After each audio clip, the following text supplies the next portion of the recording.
Oh no.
Let the show be. Bet you can't keep up with me! Ad Astra. Thank you for Ad Astra.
got bored playing this. Oops.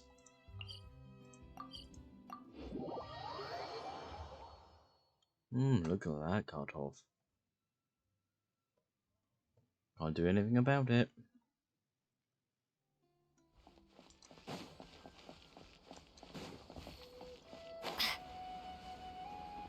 The fuck will I call this? Genshin fucking I don't know at this point. Episode God knows. Seems accurate.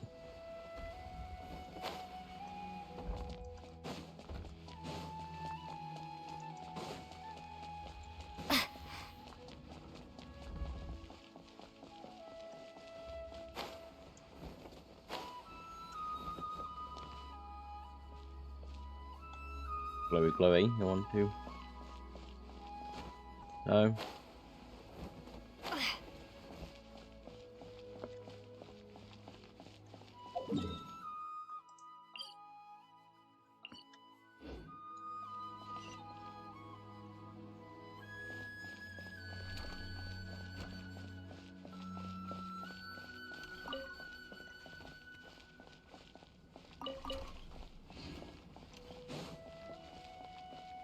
Oh yeah, I forgot everyone was standing around. Hello and welcome, everyone. I am Safwan, a scholar from the academia, Fuck and you. I will serve as this debate's adjudicator. I swear to judge both parties with the utmost wisdom and impartiality. Fuck I you. will neither interfere with the proceedings nor demonstrate bias. I ask for both parties to stand. May the Dendro Everybody Archon also standing. serve as a witness to this duel of wits. Twat monkey. Where Since the you fuck so Twat monkey come from? desperately demand an explanation, I will expound on the Academia's stance.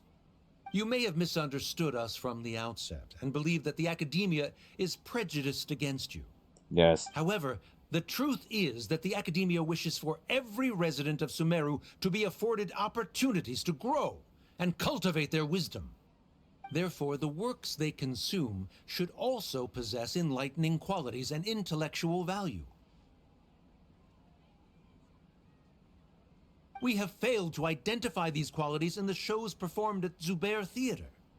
In other words, instead of struggling against the Academia in pointless confrontations, if you had spent your time reflecting on improving the quality of your shows and enlightening your audience, Zubair Theater would not be today facing such a tragic fate. Aggressive from the get-go. He's really putting on the pressure. Can you I know a stand better your way to ground? fix this. Punch him in the face. Calm down, Nilu. So if you're First, gonna fucking use carefully violence, analyze what I'm he gonna said. violence back. What the fuck are you gonna do? Summon your He god said that that we were doesn't love shut you? down not because the academia looks down on the arts, but rather because our shows aren't up to their standards. However,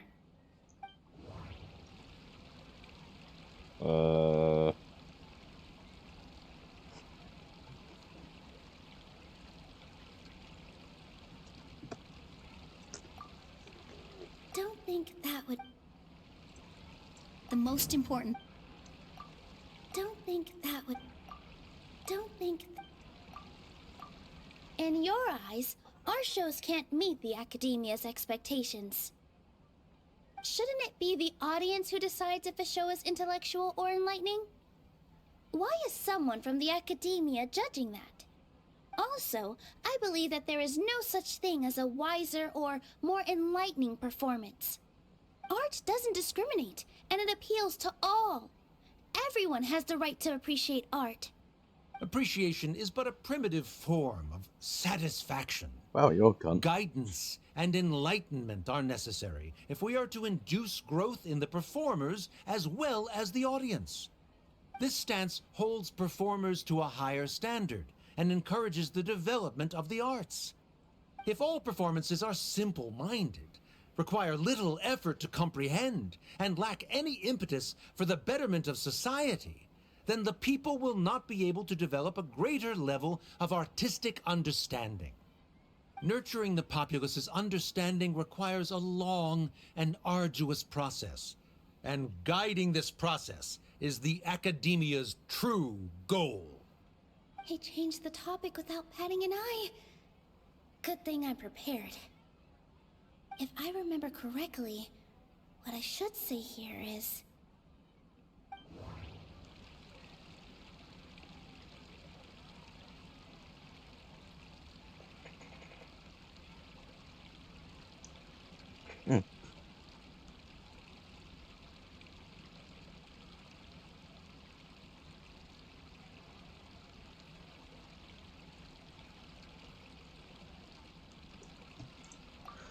No, no, no, no. No, no, no, no. No, no, no, no. No, no, no, no. I don't know. Someone at our theater has tried that before. He was a famed artist, but he recognized that very few people could connect with his works. I agree that art should be enlightening, but we can't pursue that goal by creating complicated works. If a work can't tap into an audience's personal experiences or feelings, then its contents may as well be a castle in the sky. What's the point of performing a show that its audience can't even follow? That would only be forcing people to watch something they don't like. You can only reach that conclusion from a place of ignorance. In that case, before passing judgment, you should first become a better dancer than me.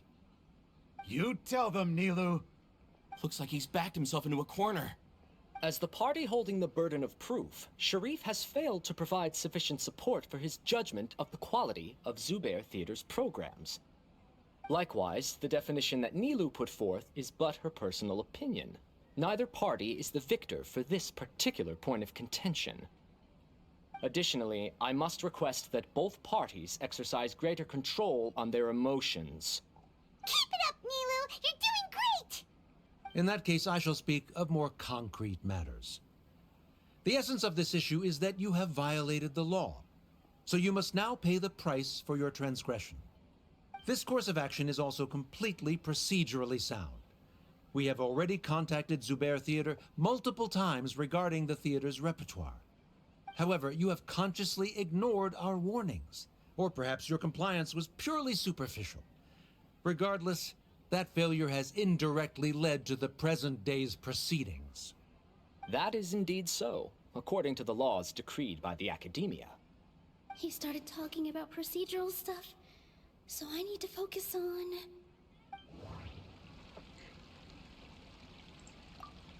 I need to rethink things.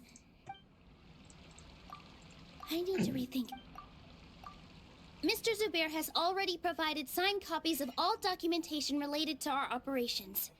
Everything is perfectly filled out and valid.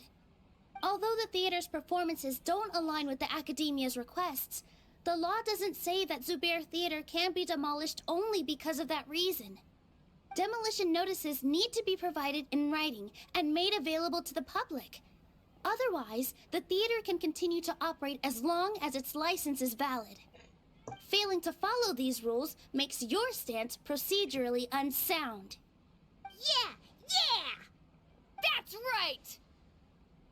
There are different ways to apply the rules. There is precedent for this. So long as this matter is discussed within the Academia, this course of action will come to pass. Looking at the past 27 cases of similar nature, 90% of them support Sharif's claim and position. However, the demolition process in those cases was only started after discussion at the Academia. In other words, premature notice of demolition is indeed a rash act. That's more than enough. We've proven that the order is unreasonable as it currently stands. Cease your futile resistance. Nilu's definitely won this point, right? You're right. Stay focused, Nilu. Even if permission for demolition has yet to be obtained, it is a fact that your performances violated the Academia's policies on numerous occasions. Based on that fact, we can permanently revoke your right to perform in Sumeru. Under the current system, it is indeed possible to immediately revoke Zubair Theater's performing rights. That's a thing?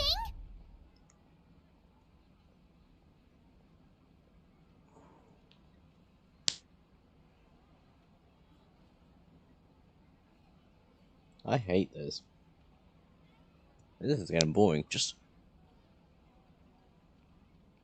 we all know how people will be like. Fuck you. I killed dragons and such. Your opinion's wrong. Too. Hang on a second. Here's guards. Try to argue with them. Because here's one that can actually fight you Rather and then than kill you. protecting Zubair Theater, I surmise that your true intention is to maintain your hold over your audience and their patronage as your source of income. Without them, Zubair Theater is nothing more than an empty building. And without its performances, the theater has nothing else of value. What you said isn't true at all. Keep it cool, Nilu! Right. I need to keep calm, but he... Just a little more. Zubair Theater isn't just a performance venue to us.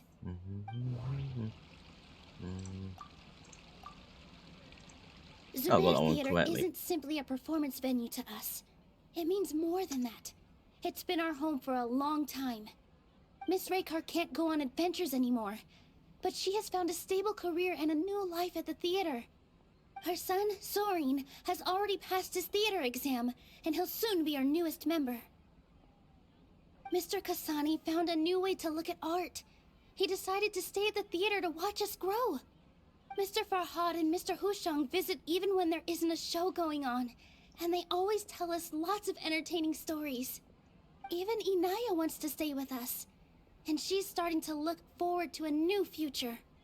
Zubair Theater exists for them, for every single one of us. Perhaps Zubair Theater has provided you with a multitude of positive emotions and experiences. However, you have misconstrued something, young miss. The interpersonal relationships you speak of were established upon normal theater operations. Sheikh Zubair operates the theater for his livelihood. His employees work for their wages, and the audience comes to enjoy performances. Relationships are merely a byproduct in this exchange of interests. They may be pleasant and captivating, but they can only ever be secondary. When scholars collaborate to solve difficult problems, we freely share Here's our your knowledge tomatoes, and here's your resources with bows one and another arrows. as if Let's we see were how all long kin. they can last against someone that is now However, literally this cast as a god. collaboration ends Oh, after the God results Slayer. of our work are published. The You better reason get is some simple. something. Or We are I. scholars, and there are new projects that await our attention. You're He really scholars, doesn't think much of relationships. but are you Raymond also immortal? thinks he did a lot of prep. He's been solid as a rock. Sharif's argument is currently the more persuasive of the two for this point of contention. The continuance of the interpersonal relationships Nilu spoke of remains hypothetical before the theater's demolition, whereas the situation that Sharif described has been well documented at the Academia. The Academia has made significant academic contributions, in no small part due to its researchers' efficiency and ability to compartmentalize. Oh no, what should we do? Things are going in the opposite direction. A setup? So Nilu's got him? Good. He said what he said. The next argument could decide this debate. But... is this really the best thing to do? It might be too cruel to Inaya.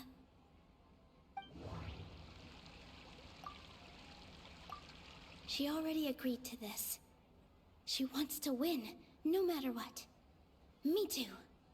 Mr. Sharif believes that interpersonal relationships are a byproduct of working towards a goal. Once that goal is achieved or abandoned, those relationships would have no more reason to continue.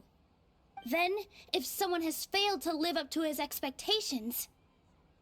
If someone has failed to live up to your expectations and ran away from home, then she shouldn't be your daughter anymore.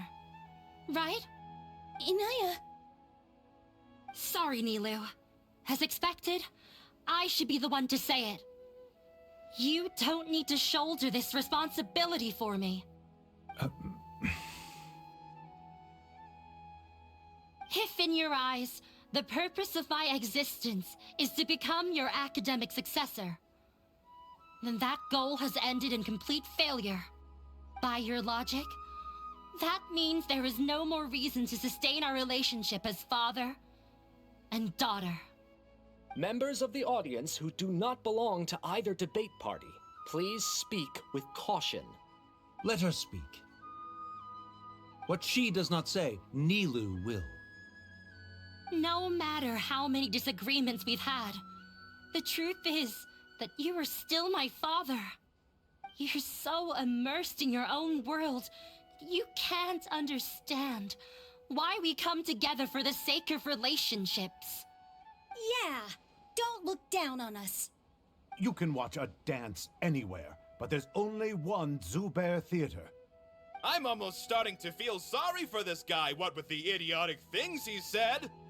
Order! Order! Members of the audience, do not interrupt debate proceedings.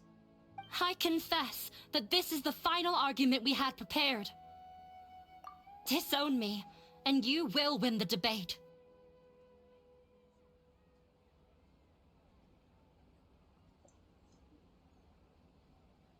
Don't know what's going to happen, but my brain went to, hey, argue one person backward. Fuck off. Have a fucking civil war. Ah. Yes, I'm now saying stuff out of my ass.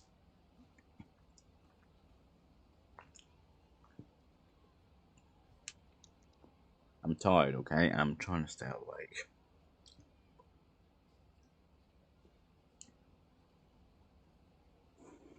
I'm also waiting for fucking painkillers to kick in.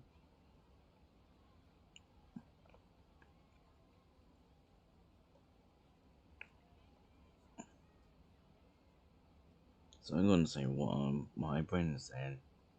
Someone back on the fuck off. Ended. Oh. Be right back. Character me travels to different places, grab the cards, explain what happened, see if they help. I'll explain how got another godlike ability person. Get them to help, teleport back, let them have it. But before that, Yeah, Father, that's my brain. I have some final words to say. I've been doing some soul searching. Not about whether I should have run away from home, but whether there was any point to my personal rebellion against you. I kept trying to earn your approval, but I only disappointed you over and over. The truth is, I ran away from home as a means to vent my recurring frustrations. That is to say, I was exerting pressure on you, and hoping you'd give up on your lofty expectations. But by doing that, wasn't I just doing the same thing as you?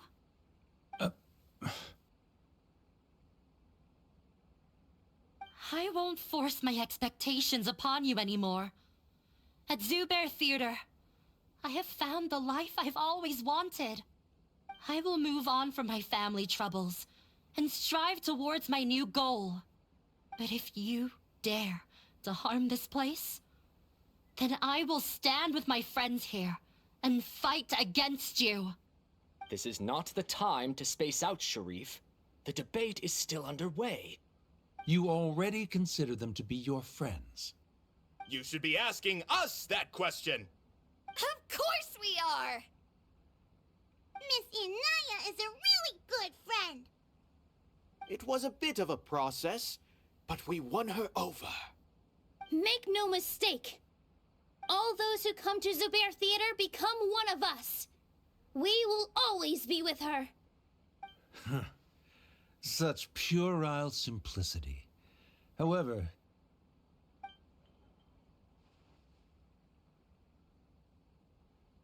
it is surprisingly a relief. Wait, what are you... never mind. They Left? Does that mean we've won?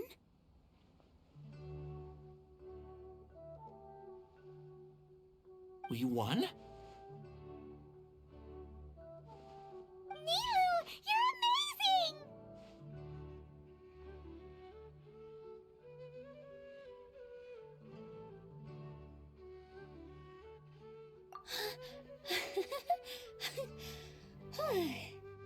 I relaxed for a moment and I feel a little faint. It looks like he still has a place for her in his heart. Terrific work, Nilu and Anaya. They likely won't cause any more trouble for us. Didn't know you could get so fierce. I have a lot of newfound respect for you two. This really took a lot out of me, though. I don't ever want to do this again. Both Miss Nilu and Miss Inaya were so cool!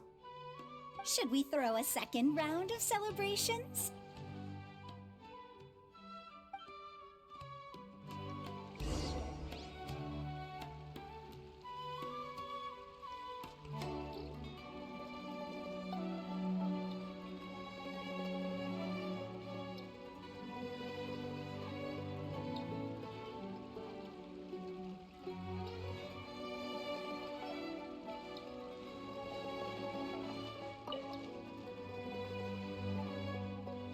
Oh, it's you.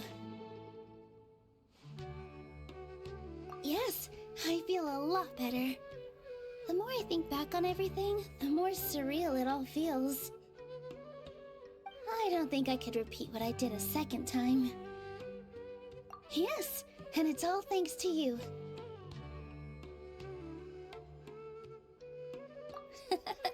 I see. You mean how fate brought me to the theater, right? Then I'll have to tell you about my teacher who Mr. Zubair had mentioned. Mr. Zubair opened his theater when I was still a child.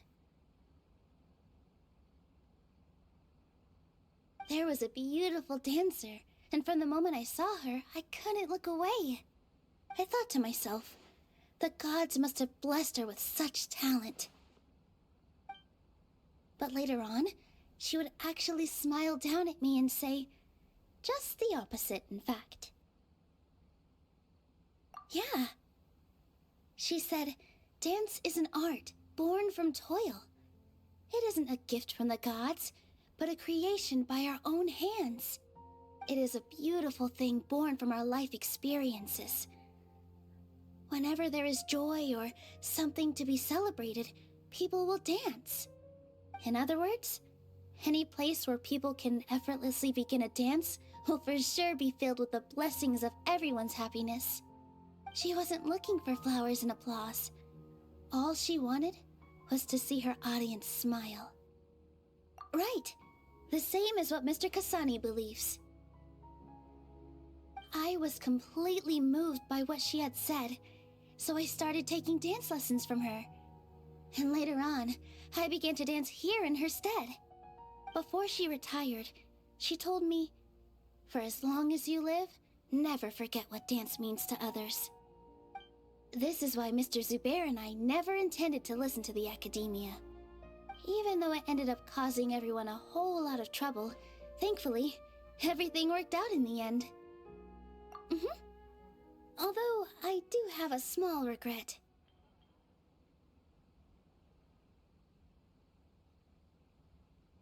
Yeah, even though she has already decided to stop fighting with her father, they never managed to have a real conversation with each other. Before he left, Mr. Sharif looked like he had a lot on his mind. He probably has a lot of things he wants to say, but will Don't now mind me playing perhaps Zelda never as get well. a chance to. Yeah, but I still hope that things can change. It never hurts to have hope. You and Paimon Yes, it are does. more than welcome to keep attending our shows. Who knows? Next time, you might see Inaya on the stage. Are you still worried about Inaya? No. Let's be sure to come back often. Who knows? Maybe things will have worked out for her.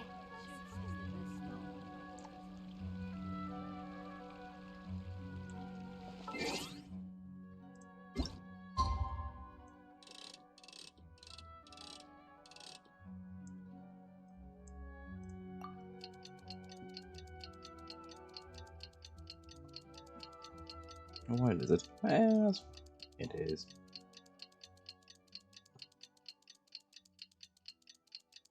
A white lizard. Oh, that's not a lizard, that's a fucking blue pitch. For people are wondering what the fuck am I playing? I'm playing. Oh.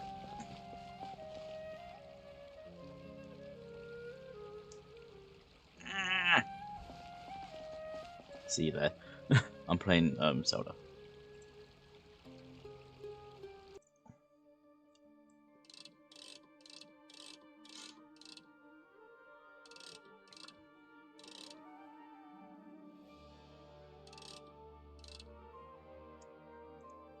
Hopefully this will be much. Sorry.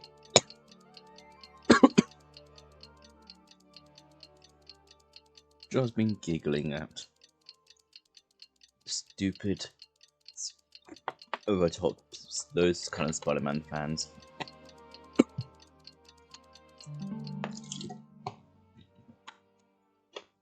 Saying no, Baldur's Gate won. Even Baldur's Gate didn't win. It'll be more likely Tears of the Kingdom or any other game. Or Alan Wake. Shit game, by the way. Alan Wake, fuck off. I don't like it.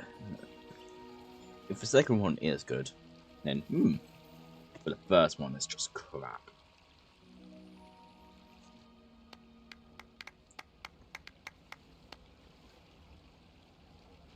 Everyone, I'd like to introduce you to our newest member, Hinaya. Hello, everyone. She'll be dancing for us from now on, so please give her your support. No. Hinaya's taken her place on the stage! Oh, Paimon wonders how she'll look when she starts dancing. When you stop and think about it, happy endings like this sure aren't easy to come by. Nilou's efforts, everyone's wisdom, Inaya's determination. Ooh, Bubble Fog. Bubble Fog. DJ Bubble. Huh? What do you mean by that? I'll stop wondering why you shit. I'll stop wondering why you shit. You do have a point there. The whole demolition thing was going overboard, but he really could have banned Nilou and the others from dancing. If he really wanted to be ruthless, he could have done some real damage, even without winning the debate. Oh well, it's not like we can understand how people like him think. Let's focus on what... Huh? Wait, look who the cat dragged in! Isn't that Inaya's father? Oh look, he's back. Why are we agreeing him? Oh, it's you two. Oh, piss off you two. I don't have much to do today, so I just came to look around this place. Are you looking for Inaya? No, I am simply here to watch a performance. There is no need to trouble her. Well, I was for a time. My loss at the debate caused quite the loss of face for the academia, so there was a period of unrest. I used this opportunity to suggest that my superiors temporarily suspend me from duty. Otherwise, the rumors would probably persist for even longer. Suspended from duty? Yes, I am temporarily unemployed. However, I now have an abundance of time, so I can afford to come here and watch a show. Maybe. I admit that I do not understand the magic that this theater possesses, but my curiosity has been piqued. I still cannot forget that young lady's perseverance. Inaya would almost certainly mature in the presence of such a person. There are no parents who do not worry about their children. I suppose she managed to hit a weak spot of mine. Never mind. I do not have the right to say that. You're already here, so you might as well go see her. No, that is not necessary. I will take my leave after the show concludes. Do not tell her that I was here. I'm going to tell her. Come on. Who knows if you'll get a chance like this again? But... Huh? You said you were going to make peace with your past. Show your father how much you've grown. Don't be nervous. Everyone at Zubair Theater has your back.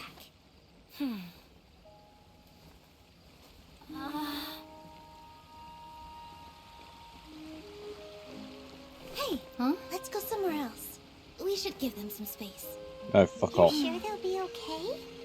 I don't know, but I think we should have faith in them.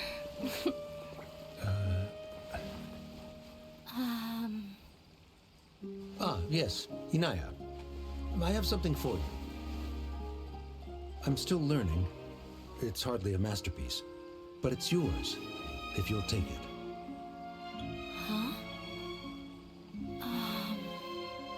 You don't have to take it. It's fine. Never mind.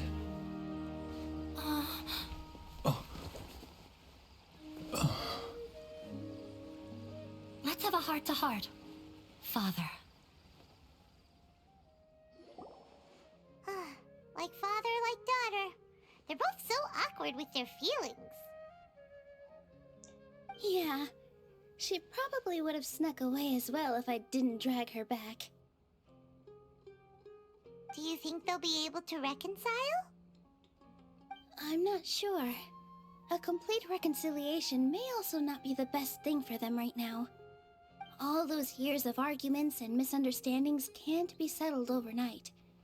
It might be best if they continue to keep some distance for now. But no matter where their hearts and bodies may be, they will always be family. All I wish for them is to be able to one day tap into the warmth of that bond. Oh, by the way, Otherwise, everyone's really thankful to you for helping out with the debate. So, we made you a little something. Hope you'll like it. never going to use it. Isn't this Zubair Theater? Whoa, this is amazing! It's so detailed and polished! We've also never made anything this complicated before. Mr. Zubair and Mr. Kasani took charge of the design, while Inaya and I made all the little pieces with the help of others. Miss Reikar and Miss Natya made and assembled the centerpiece. Okay. As adventurers, you two will doubtlessly travel to many more lands and see many more things. That's why we hope that your time at Zubair Theater will become a fond memory of your journey. You two are welcome back anytime. I fucking hate this place. We'll come back and watch you dance whenever we get the chance. No, I won't. You're welcome. And there's no need to be so polite. You learned fast.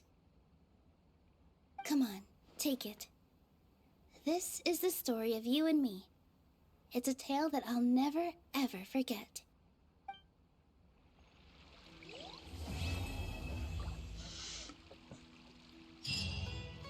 Right.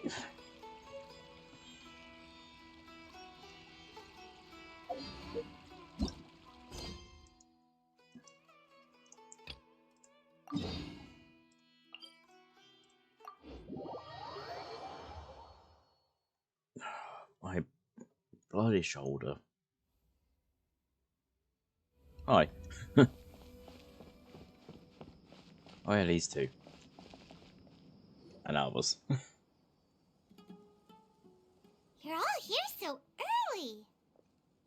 This is early. Looks like we have everyone here. Isak, are you sure you want to come with us? I'll watch from a safe distance. Dia, I want to be there to bring Grandpa home. Okay, let's go then. Dia, wait. What's the matter? I heard that you were quite reckless yesterday. No more of that today, understood? Or I'll be very upset with you. Fine. I move my fucking...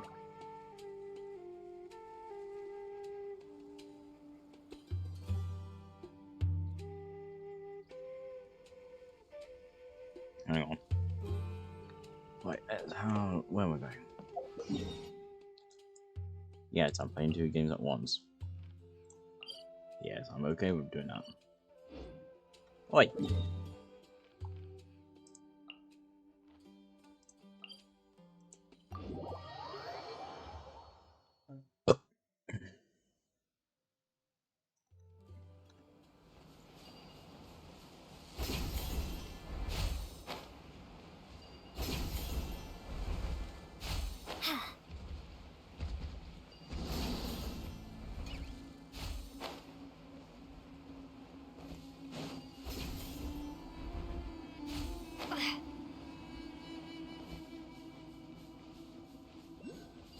What? What? Apparently I didn't got this one.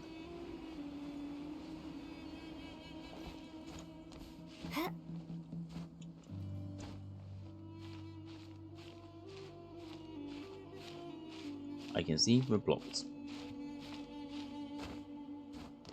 Oh, that's why. Invisible fucking wall.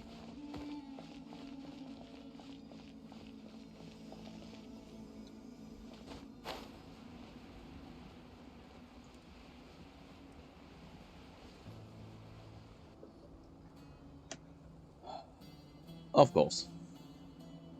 Huh. They got here before us. Uh-oh. Is it because Paimon overslept by 5 minutes and held everyone up? Is everything ready? Absolutely. Although, you brought fewer people than I imagined. Bring him over.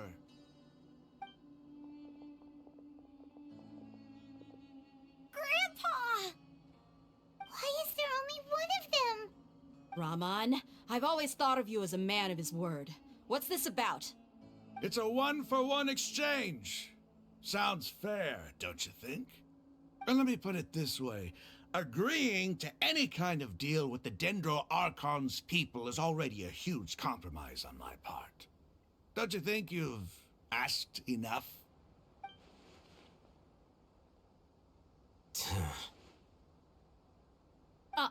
You stay right there!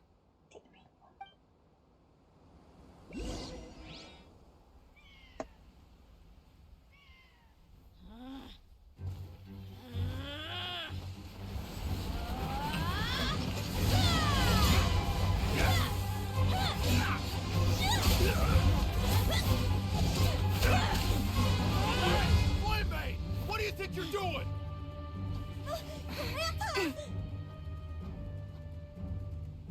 That's only through his Don't you see skin. this blade here? Face. You coward! Why are your hands shaking? Wait a second! It's a earthquake!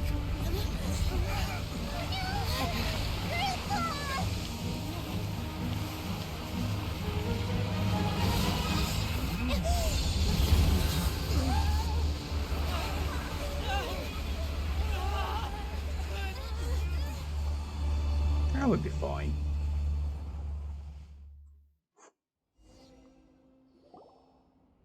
See? Paimon's...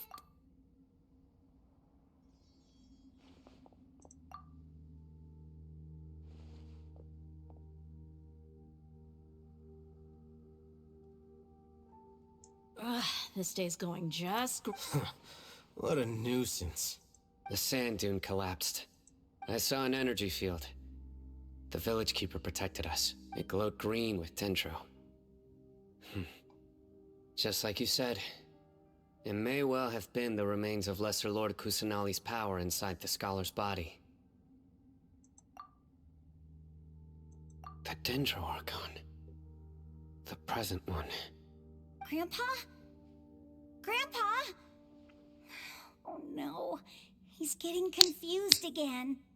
Hey, look around you. She's not There here. used to be a temple here?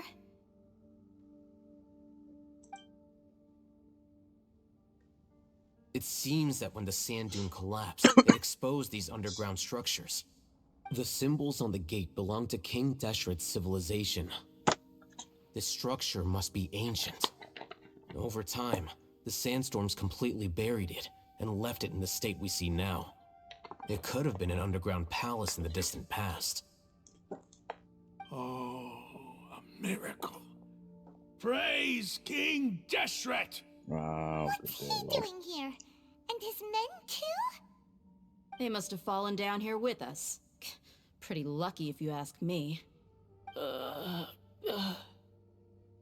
Most of them seem in really bad shape.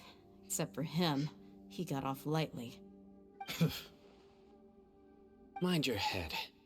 No, this isn't the time for conflict. Our exalted lord has shown us the way to his sacred palace. He's not actually gonna go in there, is he? Yep. As it happens, I want to take a look inside too. What are you doing? Research. Don't you think it's curious? 1 minute, Lesser Lord Kusanali's power protects us from harm, and the next, remnants of King Deshret's civilization appear. 2 major deities are vying to showcase their power to us. It would be a shame not to witness them both. Paimon thought you weren't interested in gods. Indeed. In my view, gods are just a higher form of living being, or creature, you could say. New discoveries are always worth investigating. Whether they have anything to do with gods is neither here nor there. Raman, what are you gonna do about your men? I'll just let them lay here. King Deshret will take care of his people. Right now, I'm going inside. Coward. Alright. Let's go.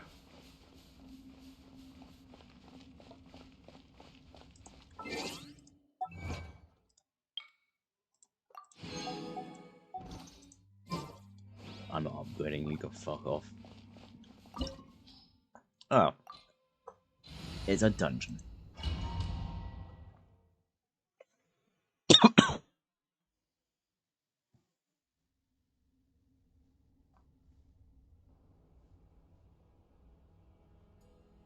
It's full of life here. This defies comprehension. It looked completely desolate from the outside. Yet, it flows with energy inside. Yeah, and there's so many plants. It's so pretty. Sir Raman. Huh? Me? Do you see another Raman here? Are you mocking me? I will. What do you mean, sir? Interpret it however you want. But there's something I'd like to draw your attention to. While this structure is clearly left over from King Deshret's civilization, the energy that flows in here is that of the Dendro Archon. Whatever you say. It's not like I have a vision. There's nothing to be angry about. Think of this as an academic journey. It does seem kinda strange. If that's true, then we might have to explore this whole area to find an explanation. Turns out these two were lovers before the whole thing happened. Oh, we'll fucking giggle if that's the case.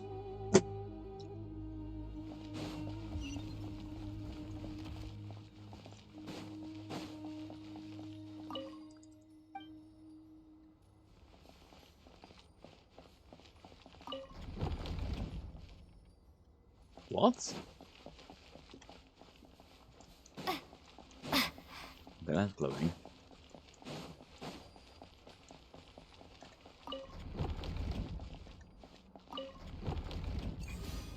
It was still glowing.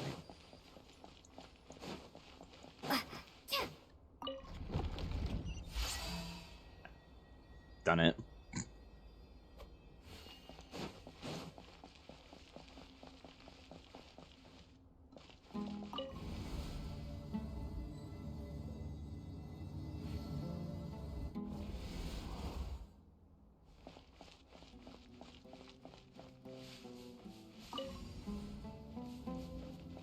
Oh.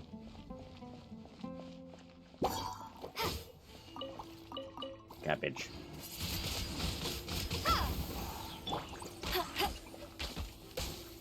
Eh.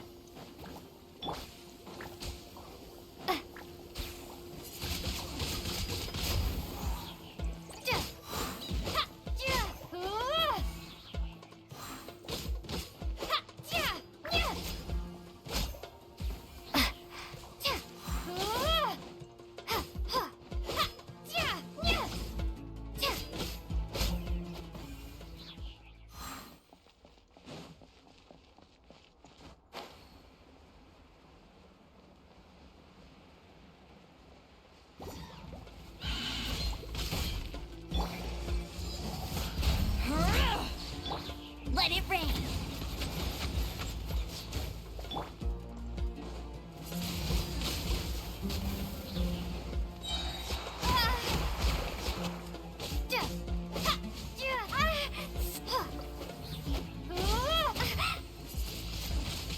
Windblade.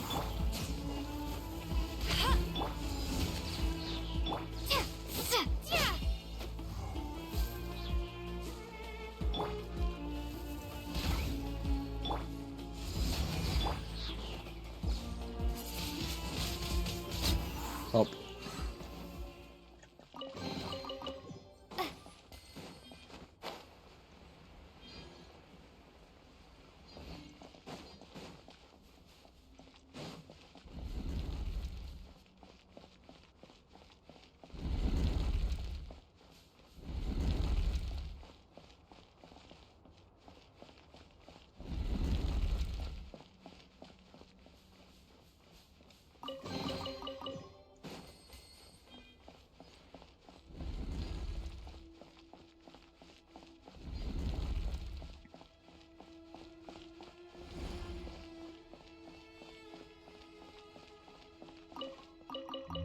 Haha.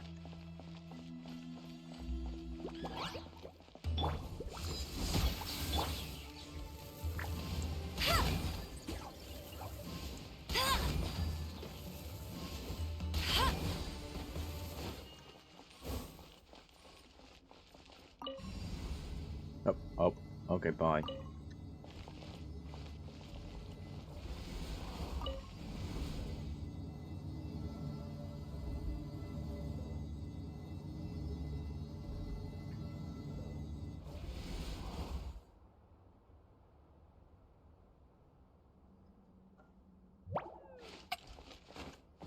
No. There's...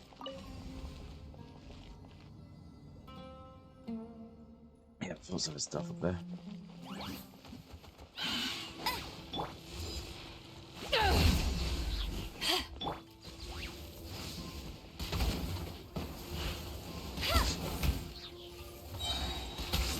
I'll race you there. No escape.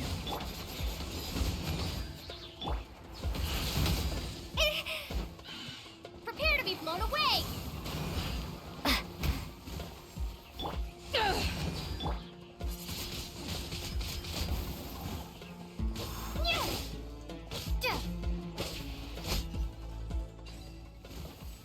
I know this is not 9999 damage.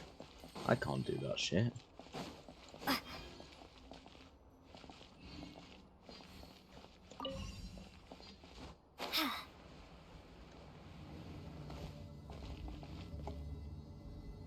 I'm not that smart enough to have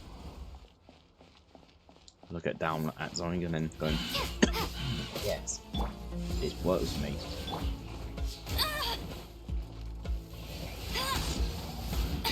Start off. I'll race you there.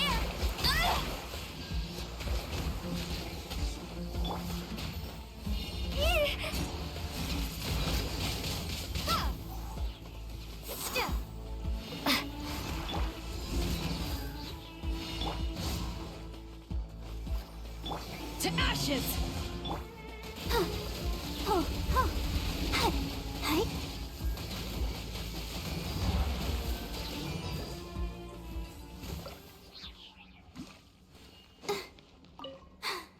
I'm fine.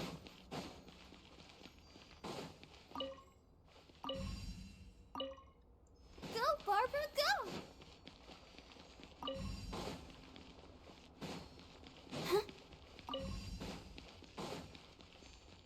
Oh, it turns them.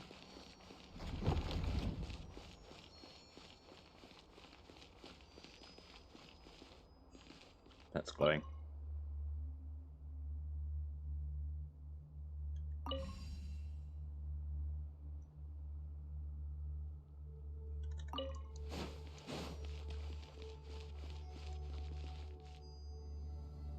Da da da da.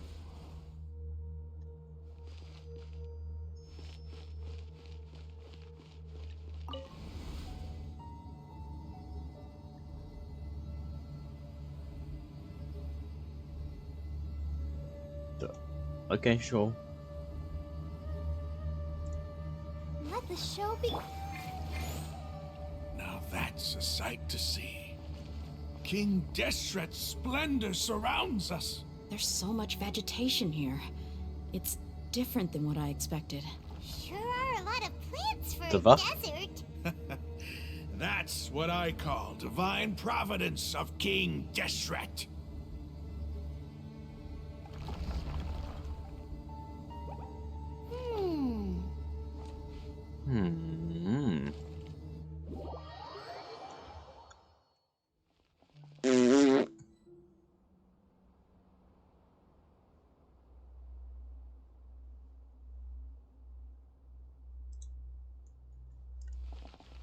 I can't even hit out.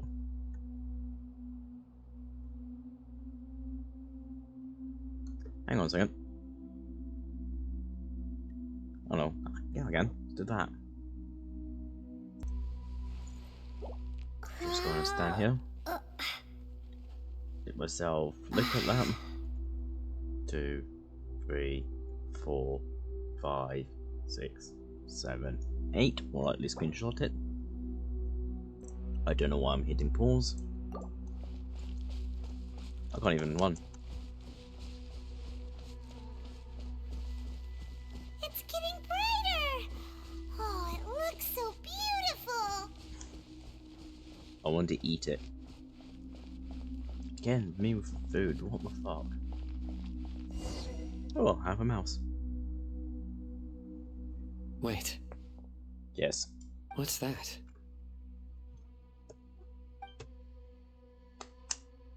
A load of flowers. And it looks like there's something among them. These are King Deshret runes. They left something behind. Yes. It's an elegy written in an ancient script. What does it say? Here lies our faithful priest Kasala. His wisdom is a miracle among the people, deserving of high praise and admiration. You can read ancient King Deshret script? Of course. Every student needs to master at least 20 languages before they graduate. He's not serious, right? There's still something off about this place. The elemental energy here is too concentrated. The scent of life. Is it trying to tell us something? Is this it? Analyzing.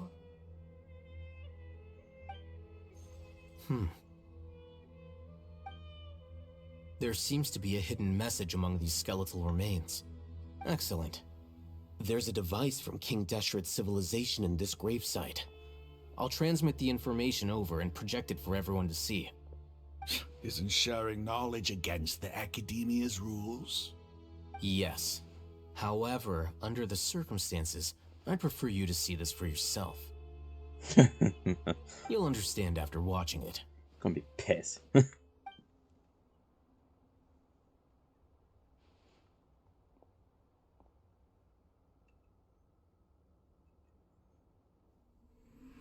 Civilization is born of knowledge, but so too can knowledge be its demise.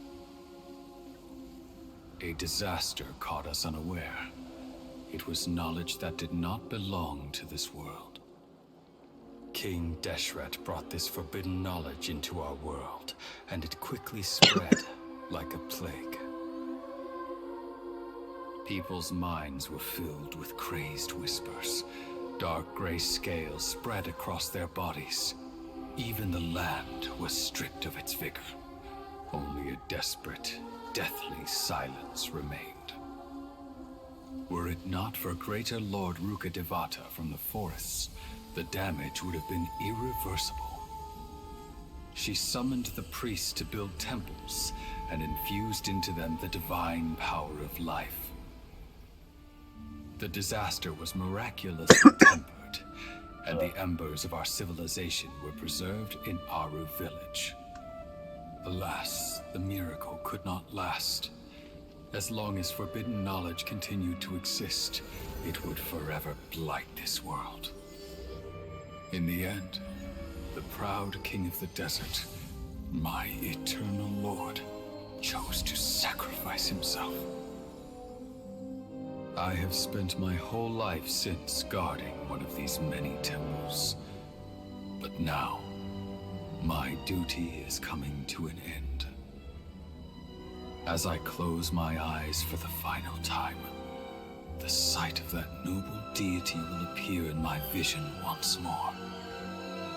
In helping King Deshret to eradicate forbidden knowledge, she exhausted her strength, and her form became that of a small child.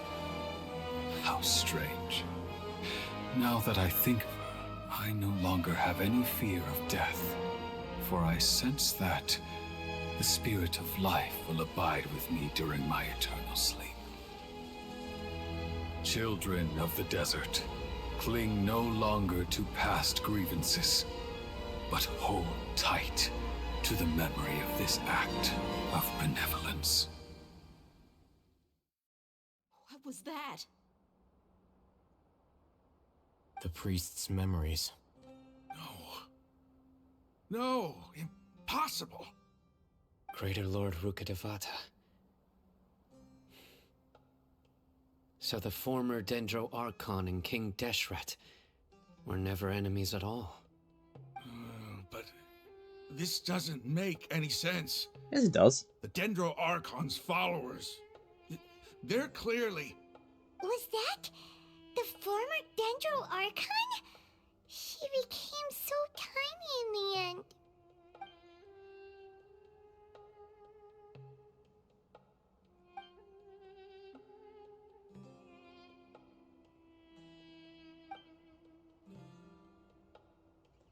Whatever that says.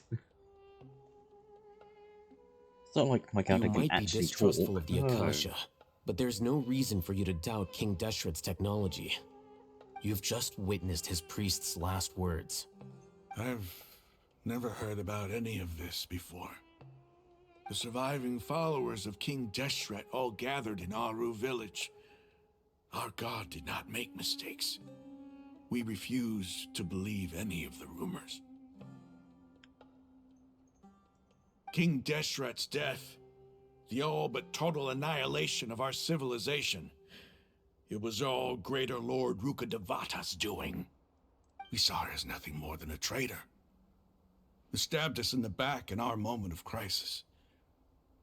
Just like us humans, fighting, feuding, double-crossing each other to survive in the desert. You were blinded by your prejudice.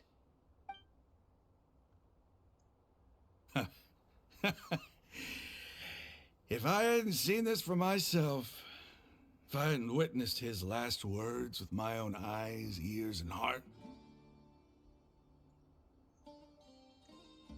how could I ever begin to accept this? The truth is so far from what I've always known. Am I really supposed to believe that after all these years, all this time seeking revenge, suddenly now my enemy is my savior? Raman, that's enough. Give it a rest. You're starting to make a fool of yourself. Dia, tell me, my Eremites and I, what are we even fighting for?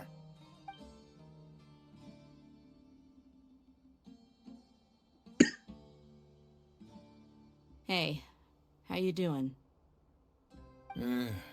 I'll live. Thanks. I should probably go. Can't just stay here forever. What's your next move gonna be? Oh, I know what you're going to ask. I feel deeply ashamed of everything I've done. You'll get everything you're asking for. But please, give me some time. After everything that's happened here today, somehow I need to explain it to the others. It's not gonna be easy. Well, I guess that's for me to deal with. Dia, this is where our camp's located. Make a note of it. When would be a good time for us to go? Tomorrow, I'll convince everyone that we're all on the same side. And I'll return every last one of your your village keepers. We'll share our other resources with you, too.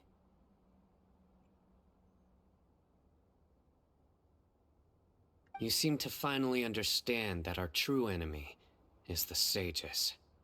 Yes. The gods never gave up on anyone. It's the people responsible for all this that need to face the consequences of their actions. That must have been rough, but he seems to have figured things out now. Ramon's no fool. Being the leader of your own faction in the desert is no easy feat. It's too bad he was held back by his belief in King Deshret. But now that that's changed, I guess we have a few more people on our side. The outcome, at least, is favorable. We should get going too. Let's head back, have a proper meal, and a nice, long sleep. We'll need all our energy tomorrow.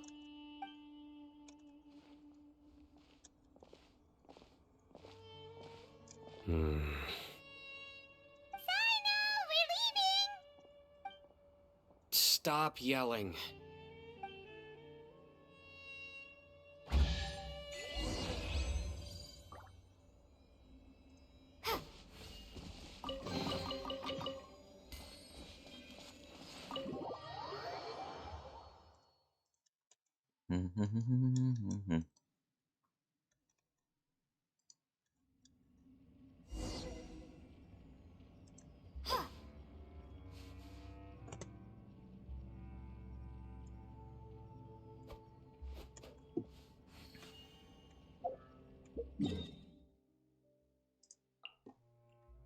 Yo.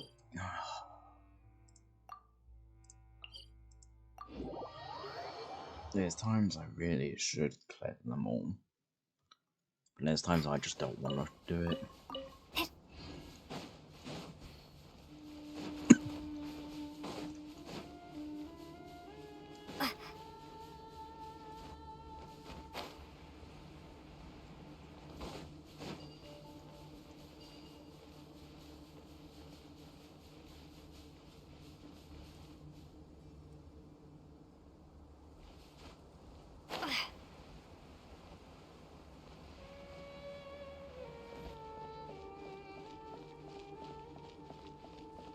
Hello. Following orders. No, no.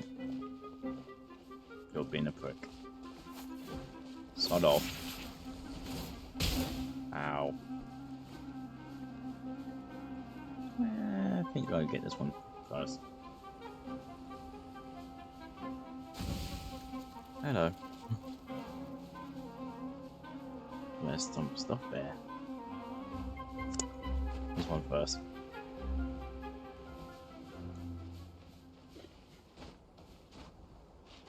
And it's up anyways too, so I'll win. Hi. It's right there.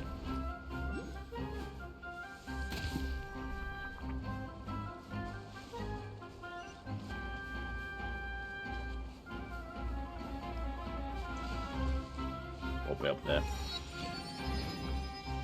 Hello, if it's anyways, hello, what the fuck are you attacking me?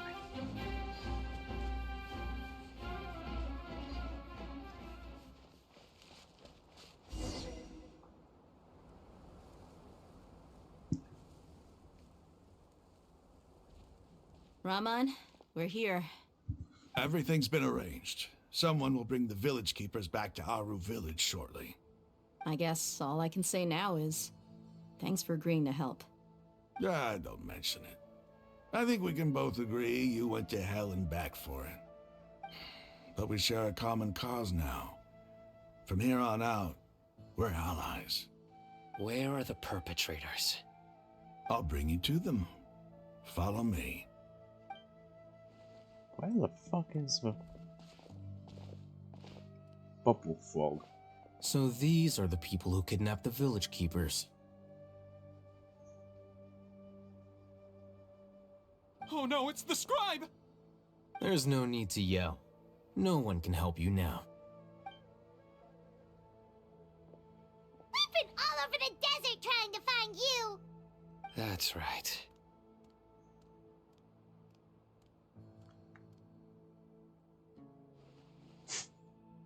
General Mahamatra? No, no. Make it quick, please. Swift and painless. Whoa. The moment they set eyes on Sino, they turned pale like they've seen a ghost. You should have known that I would be coming for you. Wait, we were just following orders. You know what I'm talking about, right? There's no way we could have done all this by ourselves. No, not Sino. He's gonna tear us limb from limb. I could do worse. Please have mercy. Start talking. Otherwise, I'll have to resort to other methods. So, your superiors have kept you quite busy recently. Why? What are they trying to accomplish? They wanted to extract canned knowledge. Don't play dumb. You know what I'm really asking. They extract divine canned knowledge. Then what? I really don't know how to explain it. Well, you better start talking or you'll be sorry. You don't want to make things any more difficult for yourself, do ya?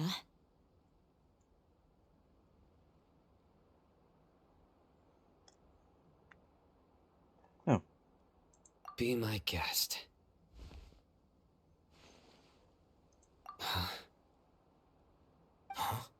Uh-huh. That sure didn't sound like a fancy metaphor or anything. You're serious, aren't you? How did you know? There's no use hiding it now. Yes, you're right. The Academia is working on an important and potentially world-changing project. They are creating a new god. A god that will belong to them and to the people of Sumeru. It may seem as if Sumeru's academics are thriving, but ever since the death of Greater Lord Rukkhadevata, scholarly breakthroughs have been few and far between. The withering of Irminsul has been getting worse recently. The sages have tried everything they could think of, but nothing's worked. I'm always hearing them say things like, if only Greater Lord Rukkhadevata was still with us. Continue. And then, someone from the Fatui showed up. They called Oh, him the for Doctor. fuck's sake. He brought a gnosis and said he wanted to borrow the Academia's research facilities. The Doctor was previously expelled from the Academia.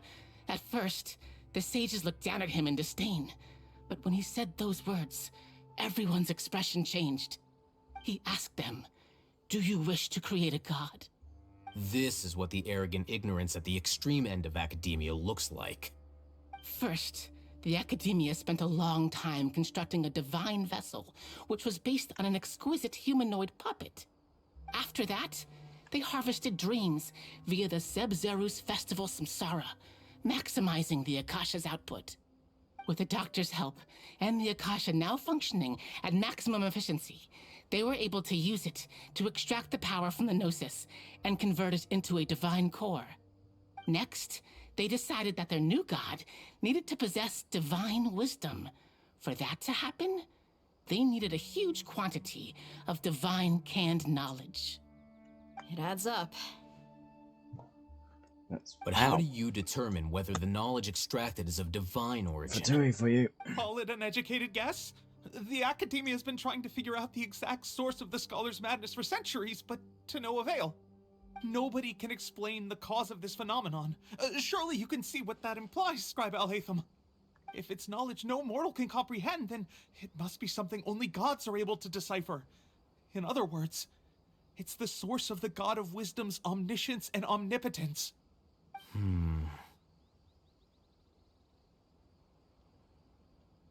You must have noticed by now. The Academia doesn't care about who their god is. It's the ability to exercise control over knowledge and wisdom that matters. It is as if they are cursed with a desire for omniscience and omnipotence that burns in their blood. Some organisms demonstrate phototaxis, and thus orient their entire lives in respect to sources of light. For the sages, their only source of hope is the existence of a deity who embodies the acme of wisdom. This is but a form of phototaxis. For many scholars, the absence of a god of wisdom means stumbling in the darkness for the duration of their lives. Then what does Lesser Lord Kusanali mean to you? Is she not a true god present in this world? If you already have a new god, why try to create another one? From the beginning, the Academia has never treated her as a god. When the Academia first discovered Lesser Lord Kusanali, the newborn god of wisdom, the sages hoped that she would be as wise as Greater Lord Rukkhadevata. But upon evaluation, they found that at the time she possessed no more intelligence than any ordinary human child. The sages never had a ruder awakening. This forced them to accept that Greater Lord Rukkhadevata had indeed passed away. Not to mention that Lesser Lord Kusanali's gnosis had been used to power the Akasha this entire time. By herself, she has neither an Archon's raw power, nor the spectacular insight expected of a god of wisdom. Slowly but surely, people began to forget about her existence. So, this is the path the sages have chosen.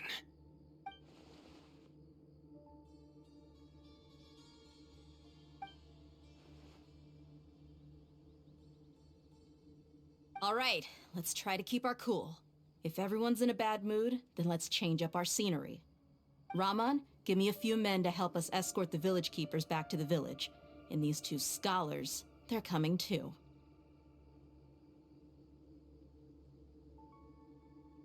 Sure, as you wish.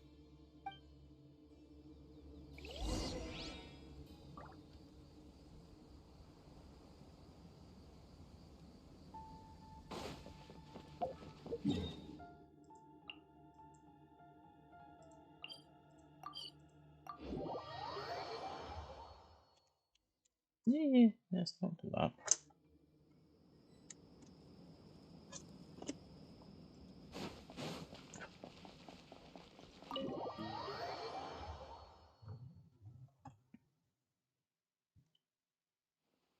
The village keepers you found have all been returned to their homes, and each one has a dedicated caregiver to look after them.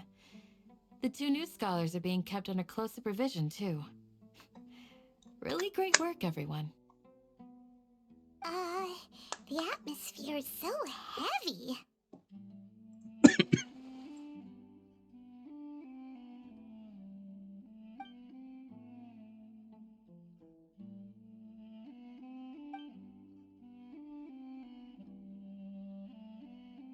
Hey! Say something! Stop spacing out!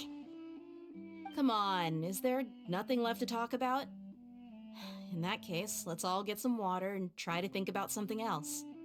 Or I can go fetch some snacks. Oh, Paimon's so coming with you!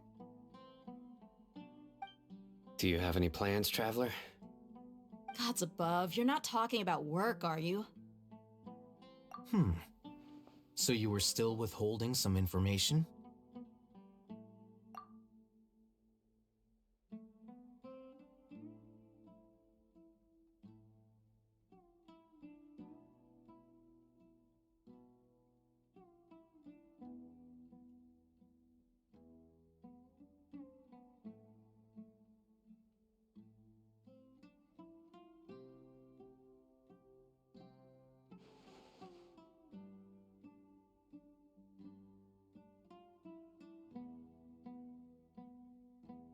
Even though we lived through all of this firsthand, it still feels super surreal to hear you talk about it again. What a whirlwind of a story. I felt like I was holding my breath the whole time. It seems like there'll be more issues to face in the days ahead than I'd anticipated. Still, now's a good time to make our next move. Now that Raman's joined us, we'll be an even stronger team. It's time to make a plan. Indeed. These events are a flagrant transgression of the rules in every sense. We cannot allow it to continue. So, everyone, are we on the same page? Crush the sages and rescue our god. That is our ultimate goal. Well, let's brainstorm a little more about what other resources we can draw on. The next time we gather here, Time to we kick must have a some solid plan. ass. Yep, it'll work out for sure. Where the fuck is the bubble vault?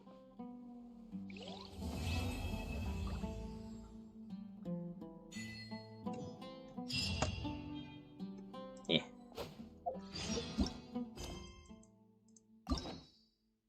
What?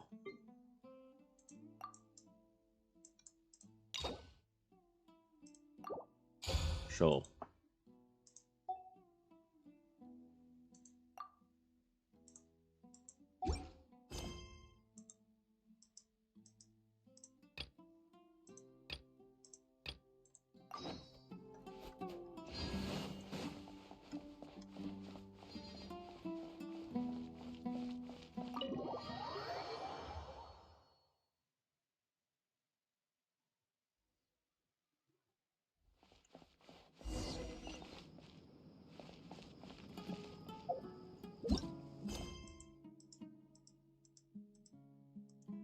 No.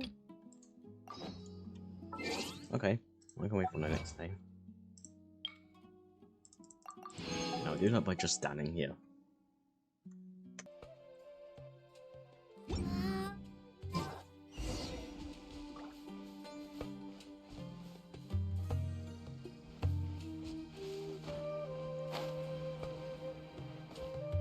Candace, we're here! Has everyone arrived? Everyone is already waiting inside. Well, what are we waiting for? Let's join them! Please, wait a moment.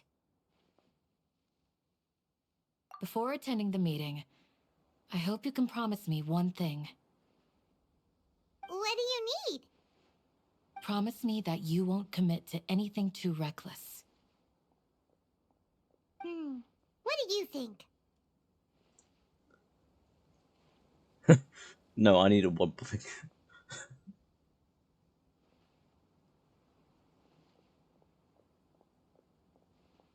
My character really shouldn't say that. She should said, I make no such promises. This is us, what you're talking about.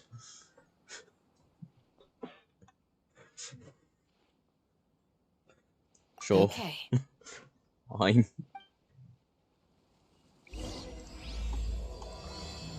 God, the sensitivity of that. Blah, blah, blah, blah, blah.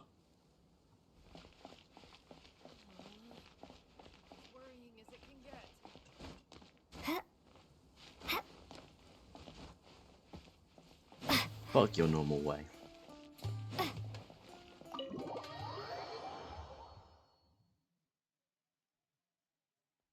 here so early! But why isn't anybody talking? Probably waiting for us. We already discussed things a bit. All that. Hey, where have you been? I've missed you two. Are you ready? Yeah, the bubble folks not here. Very well. I probably already killed it and it's still showing up. Great, thank you, game. Are you sure this is gonna work? No. I gotta admit, it's bold. Color me impressed. It's worth a try. The point of discussion is to arrive at a solution. Let's cut the small talk and move to the next point. You're making Paimon nervous.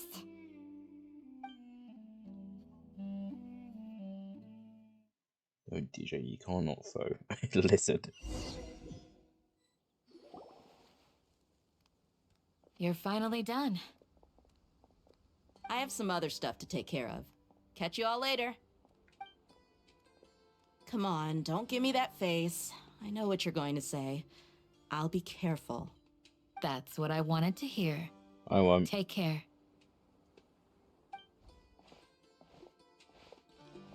Well, traveler, Paimon, judging from your expressions, the meeting must have been quite productive. You can tell?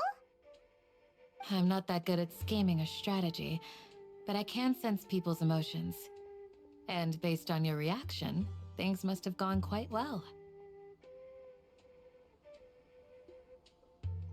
Paimon's a little worried. Hopefully nothing will go wrong. To be honest, I feel the same. But you're already some of the most capable people I know. So you have my trust. Candace gave us a compliment!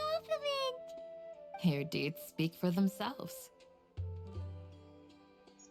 Candace, we stayed behind to tell you that, although you won't be coming with us, we'll be sure to remember your words. I'm very glad to hear that. I won't.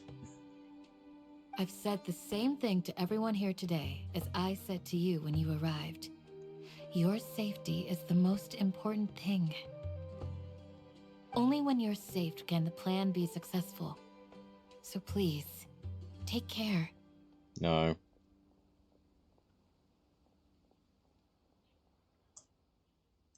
You're welcome. And thank you for taking my advice. Good luck with everything.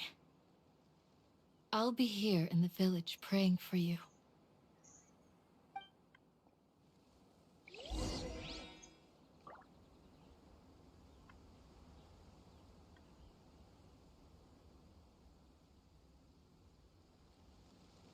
Oh, we're going now.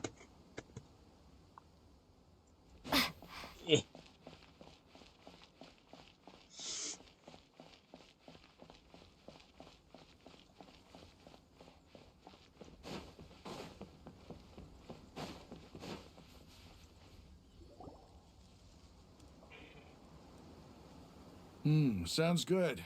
I'll go make some preparations. Okay. I'll hate them. Have you finished saying your goodbyes? No. Did I never say goodbye? I just appear Be careful. again. Yes, she did. But I think my point also bears repeating. Our plan is not child's play. We won't be able to achieve anything if we're simply careful. We must go beyond that and fully commit ourselves to it. Motherfucker, I defeated a dragon. I don't think I careful hope wants this is clear to you. Huh? Shouldn't you be saying something more cheerful to boost our morale right now? Didn't we already do that during the meeting? You can never have enough words of encouragement. In that case, Candace can cuddle you to your heart's content while I continue to remind you of the seriousness of our situation. We all have our jobs to do, after all. It's like how some people can be put in charge of logistics while others will fight on the front lines. Speaking of the front lines, you don't look anything like a soldier.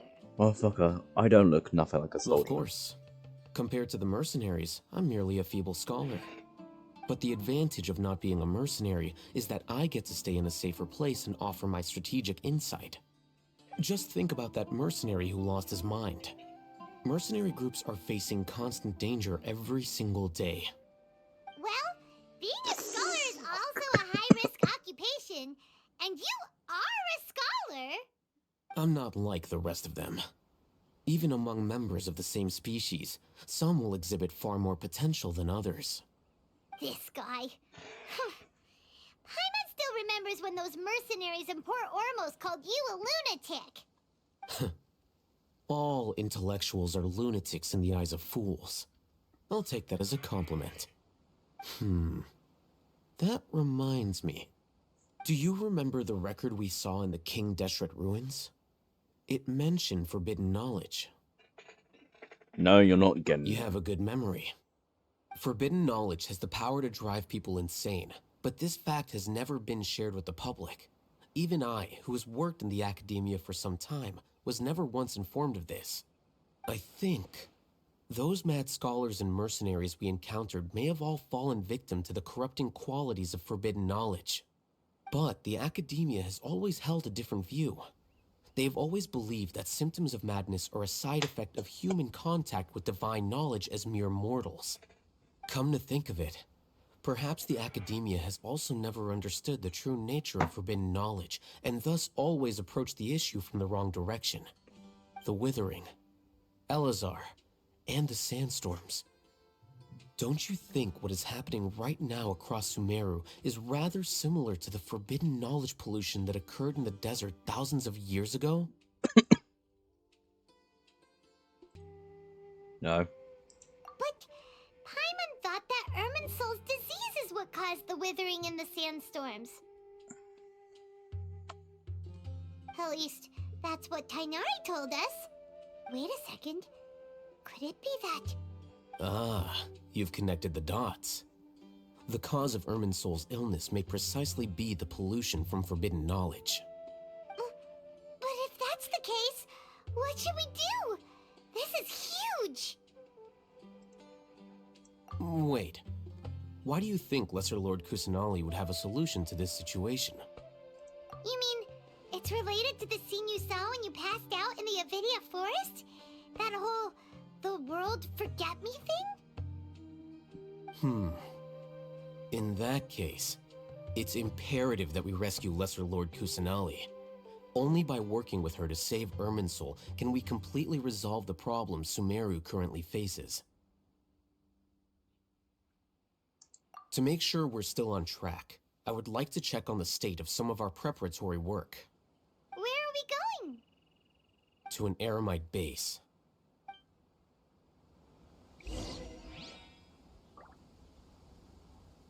Alright. So is it.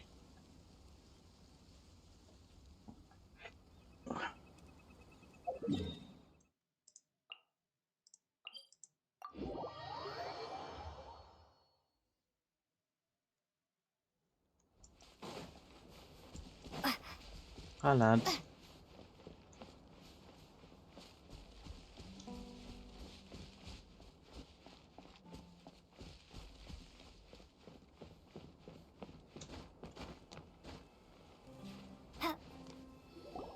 Ah, they're here. Huh? What are they doing here?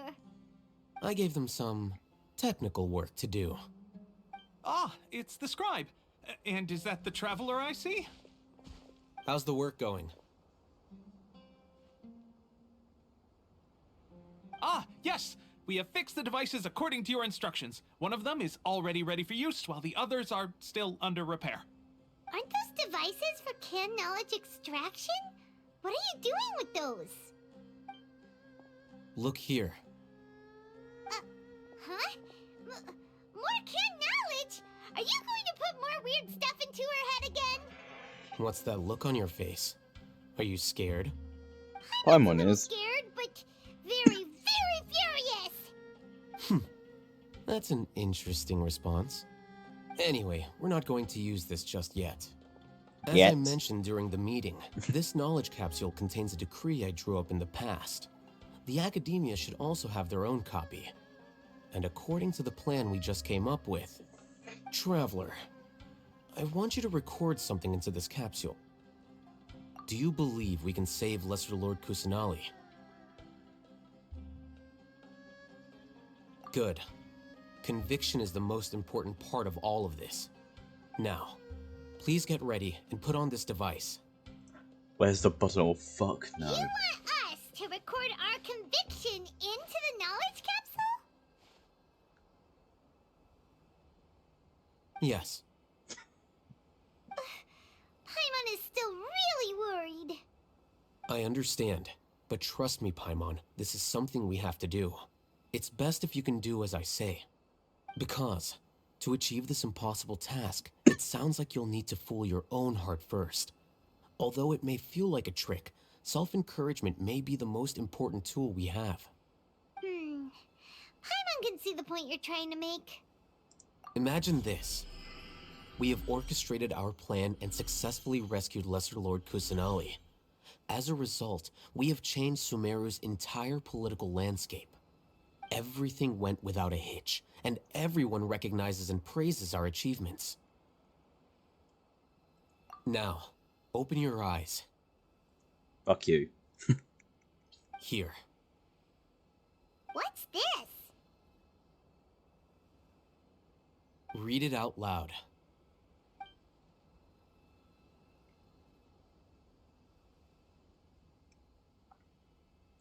It's done. Is your head okay? Does anything hurt? It's just a recording. There should be no negative effects. But what was the point of doing this? Paimon doesn't get it. And that's perfectly fine. In any case, these capsules aren't meant to be used by you. Huh? What do you mean? Have you forgotten? Our plan needs to account for those who have long relied on the Akasha. You may find it hard to believe, but for those people, everything the Akasha transmits to them is nothing short of absolute truth. Imagine if you've been using a device like the Akasha since the day you were born, and this device has always supported you during times of need. After all that time, what do you think you'd become? A fool? A machine? A slave to orders. And that's why rules are so important. In addition, those who understand the rules can delineate boundaries and identify gray areas. But why would you need to identify the gray areas? You could say that those kinds of ambiguous zones can be very interesting. One might even say they're advantageous in the right hands. Things you're interested in are really out there. Are all Sumeru scholars like this? Anyway, that's enough chit-chat. I'm going to take those two to work on some small projects. You can head to Caravan Rebot and start preparing for the next step. Small projects? We're going to tinker with the Akasha terminal and make a few modifications.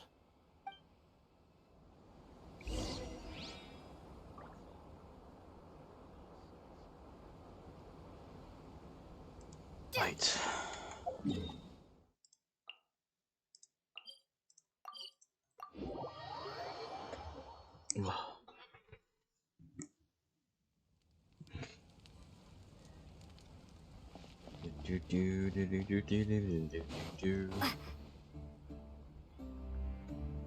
I thought we agreed on a plan. How can you go back on your word? The plan is too radical and carries a high risk for casualties. I've given it a lot of thought. And in the end, I still can't agree to it. But it's still the best plan we have. As a former Matra, you of all people should be able to see the bigger picture and recognize the innate advantages of our plan. I did. And that's how I saw the danger behind these so-called advantages. Al-Haytham's plan is even more radical than I imagined. Huh? Why are you guys arguing? My friend, you're just in time. Why don't you help me persuade Sino? He's turned against our plan. We agreed to work out a plan at the meeting. As mercenaries, you're familiar with the local environment, so you'll take care of the specifics. But then, you went to Al-Haytham for suggestions. Had I known Al-Haytham would give you those kinds of suggestions, I would not have agreed to the plan. Look, you already know that we're all on the same side here, don't you? Mercenaries place a lot of importance on their bonds of friendship, but also will not hesitate to make sacrifices if they deem the situation to be sufficiently dire. I'm sorry, but as things stand, I can't accept your principles.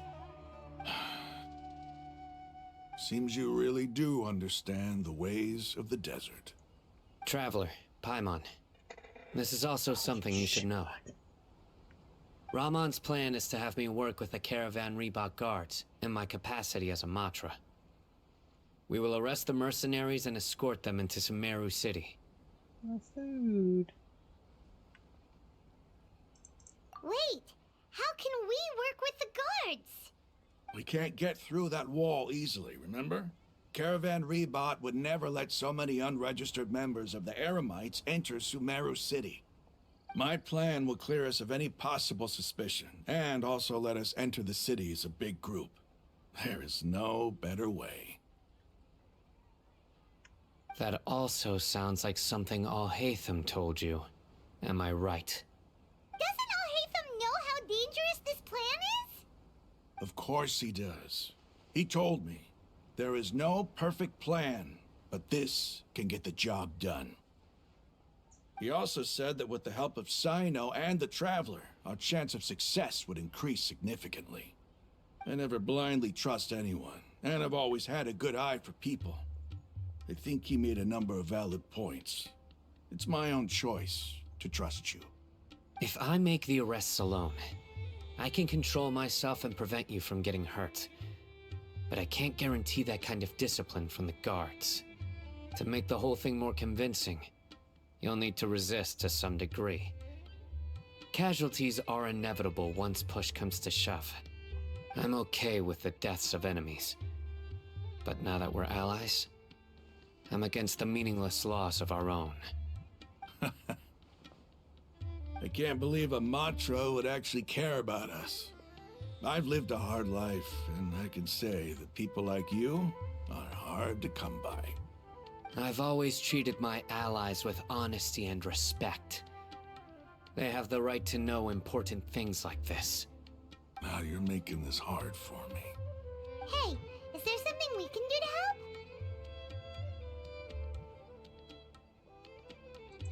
help? I knew you would say that. We can help fight some of the mercenaries, which should reduce the number of times you'll have to struggle directly with the guards. That should help at least a little bit. Sino, on behalf of my people, I thank you for your kindness. But this is a mission we cannot turn our backs on.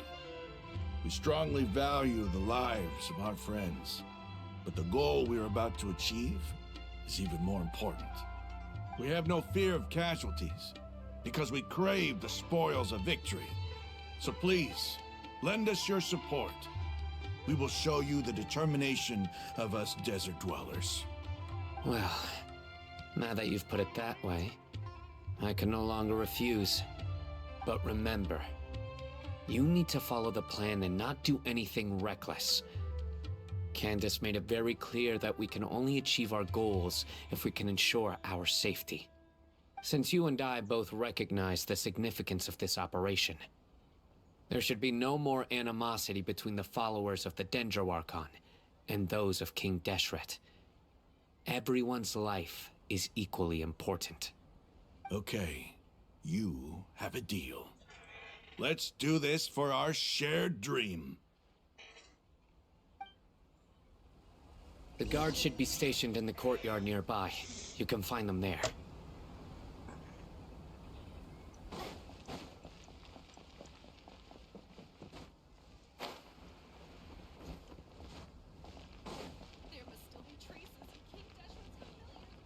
Oh god, this is going to be a full stealth mission, isn't it?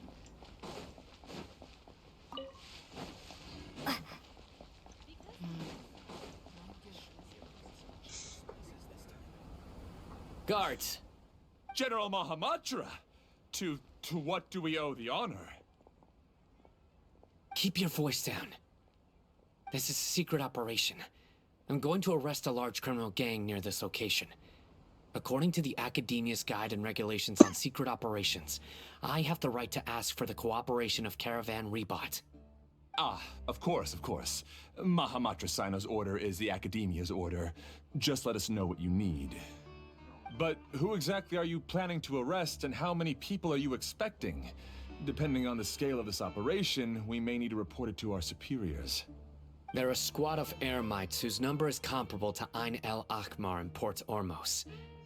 They're involved in the theft and resale of supplies from the Academia. As many as Ain El Akhmar? This should definitely be classified as a joint operation. Then I suggest that you report this to your superiors as soon as possible, and treat it as a top priority desert operation. I will need personnel.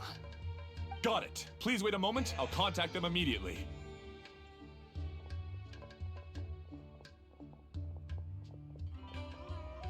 Because this is work. Because I trust you. Aw, fuck you too. Paimon can't believe you're still in the mood to chat. This whole thing has Paimon scared stiff. Aren't you even a little worried? What if these guards already know that you have betrayed the Academia and are no longer their General Mahamatra? Even if that guard doesn't know, their superiors might, right? We discussed this, remember? The Caravan Rebot operation is of great importance. But don't worry, the guards there shouldn't know that Sino has stepped down. How can you be so sure? First, the other Matra still don't know why Sino has left, which proves that the Academia has been covering up the matter. Second, this is a crucial moment for the Academia's God creation plan. If something were to happen to the General Mahamatra, it's bound to attract a lot of unwanted attention. No matter how you look at it, they don't seem interested in sharing the news of Sino's departure. A reasonable inference. I agree. Which brings us to our next issue. I'm sure some of you have been wondering if the prediction function of the Akasha will affect our operation. The Akasha is still in operation, so I must remain on high alert. Actually, considering the power of the Akasha, it's quite strange that it hasn't already tried to interfere with my actions. I've given that a lot of thought. For now, I don't think you'll need to worry. If you remember, when you first came to Aru Village, all your actions and routes were predicted by the Akasha. It even gave that information to those who kidnapped the village keepers. But things like that never happened again after we met up with the Traveler. That's true. But why? Look at it from a different angle. Why do you think the Akasha will predict your actions? Because my personal data has been entered into the Akasha. That's true, but the key to this question is, how well can the Akasha make predictions about a person? Haven't you ever thought about it? Just how can it do this in the first place? Because the Akasha controls the entirety of Sumeru. The Academia firmly believes that all human actions can be explained through logic. By sorting and analyzing entered data, the Akasha can derive behavioral logic and predict the actions of those who fit an existing logic model. However, at the risk of sounding like an advocate for fallacies, can everyone truly be considered logical at all times? Emotions are part of our behavioral logic, but can you guarantee that every experience of the same joy or pain would be equally intense? How can our feelings and opinions be predictable down to the letter in every single instance? Sino, in the past, you've always worked alone. In the absence of another person who could sway you or your thoughts, the Akasha could produce predictions that were similar to your real-life behavioral principles. Decisive and principled, you were used to solving problems alone. That's why the Akasha could figure you out. But now, you've joined a team. And I believe the Akasha hasn't yet figured out the full composition of it. Our thoughts and logic have intermingled and weaved themselves together to become a complicated, chaotic mess. Any one of us could potentially disagree with another. The Akasha lacks data on these interactions, and it's impossible for it to predict your actions in the future based on your decisions in the past. After all, there's probably a limit to just how much we can be modeled or controlled by data. So, in my opinion, you're probably safe for now. Makes sense to me. I agree. The Akasha is not alive, and I don't think we can be completely controlled by something without a mind of its own. Is that so? I guess there are things that even the Akasha cannot calculate, and people will not be forever trapped by the past. I'm so glad that this is settled. Next time, pay attention during our meetings. It's Paimon. Will do.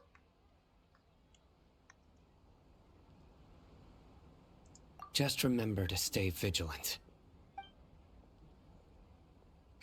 Footsteps! General Mahamatra, we were not expecting your presence here. I'm the security officer of the Great Red Sand District. My name is Luxembarbo. This is my assistant, the Traveler. She will be working with me. The construct next to her is for her work. Beep! Construct, beep! What a great honor to meet you. Your golden hair is as bright as the sun. And, is this the latest technology from the Academia? Have you made a decision regarding the matter I mentioned to your subordinate? It seems to be a dire situation, so of course you will have our full cooperation. To be perfectly honest, I've always longed to go on a mission with someone as well known as yourself. There's no need for flattery. Yes, sir. Take your most elite platoon and follow me to the eastern side of the district. We will carry out the operation there. Understood. Map. Hurry, bring the map!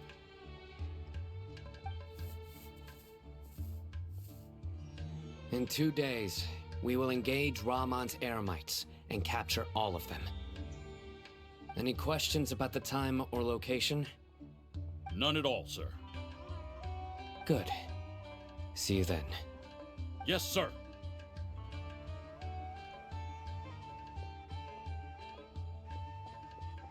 Maybe hanging around the General Mahamatra isn't so bad after all. Everyone's so respectful towards us.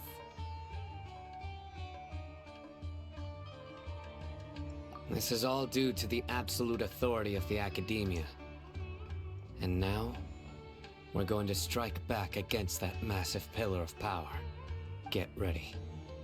We will move out in 2 days. Who the fuck's throwing bombs?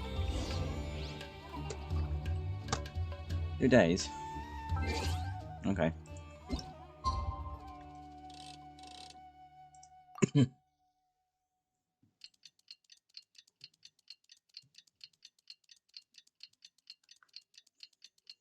Trust me, if I have a gatto, you'll be fucking watching me fucking struggle. No, no, no.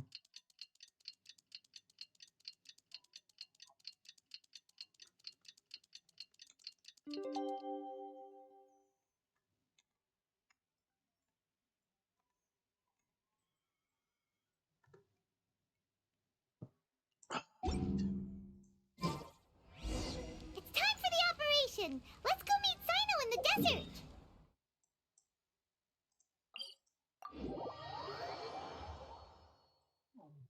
Ugh.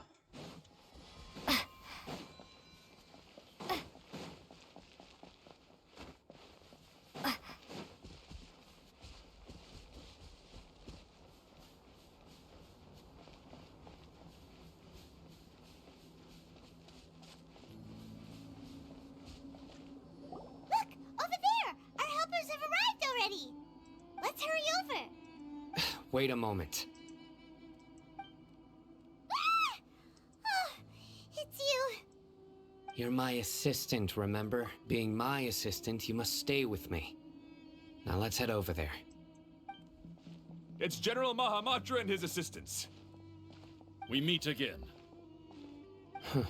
You're here early. It's to show how important we think the operation is. Since this is a big case for the Academia, we are prepared to give it our best. I'm glad to hear your sense of resolve. Remember, we must capture them alive. They are our only leads for the case. If they die, we will be unable to continue the investigation. Understood. Everyone! The Eremites are approaching from the west! Make preparations and be ready for combat. Halt! Oh? What a warm welcome!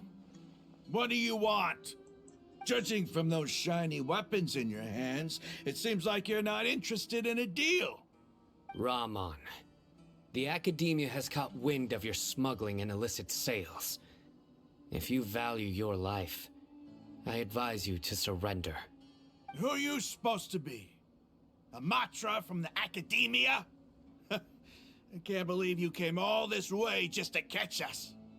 I'm not here to talk. Oh. Nobody's given me this much time of day since I became a mercenary. Brothers!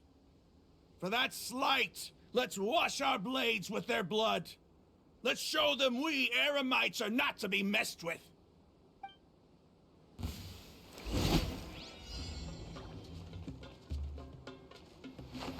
Oh shit.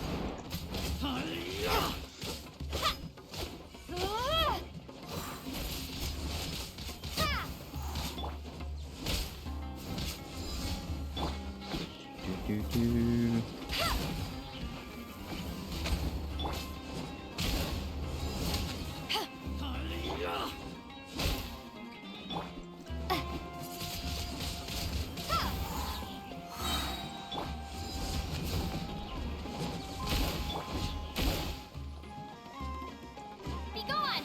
Yoink.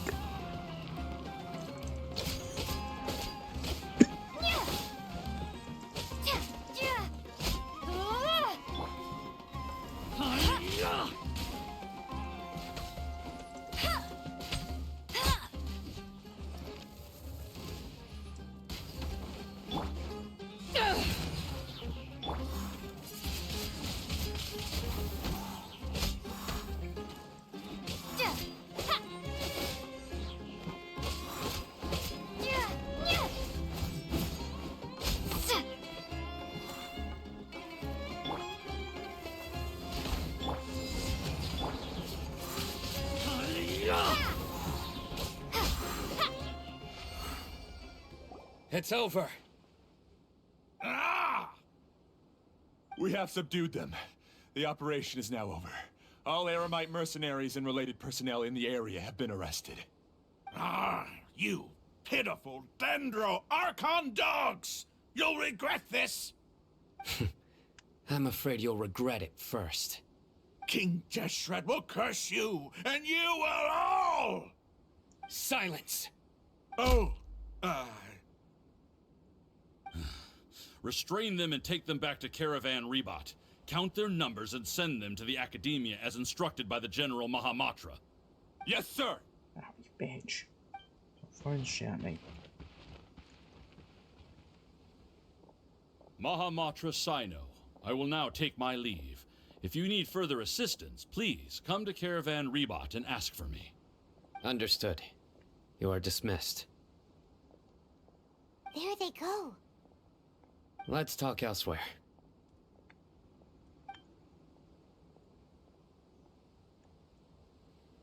No. This part of the plan went really well.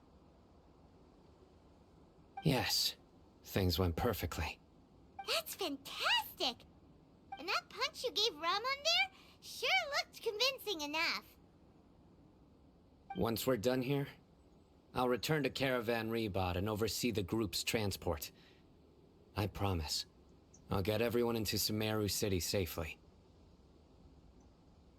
Yeah, you're the reason why everything went so well. It's not the time to celebrate yet. I believe Dia should already be waiting for you. Go join up with her. She will need you to introduce her to Tainari. Speaking of which, is it really okay for us not to share the full plan with Tainari? What if he'll feel miffed about it and refuse to work with us? I have a very close relationship with Tainari. Given how well we know each other, I believe my message alone should be enough to bring him to our side. He knows I won't make jokes about things like this. If we need help, Tainari is the best option. Get ready for the next phase of the plan. Don't keep them waiting.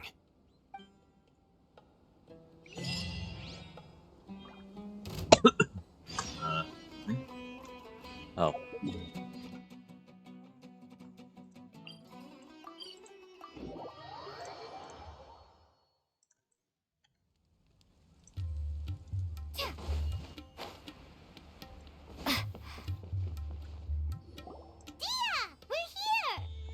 It's about time. Didn't you say our part of the plan is the most important of all? And here you come rolling in late. In the time it took you to get here, I already did 5 laps around the place, downed 7 drinks, and even did some clothes shopping. Sorry. We didn't mean to keep you waiting. I just wanted to fix your attitude and rub it in a little. After all, you took your sweet time getting here, and we've got important stuff to take care of.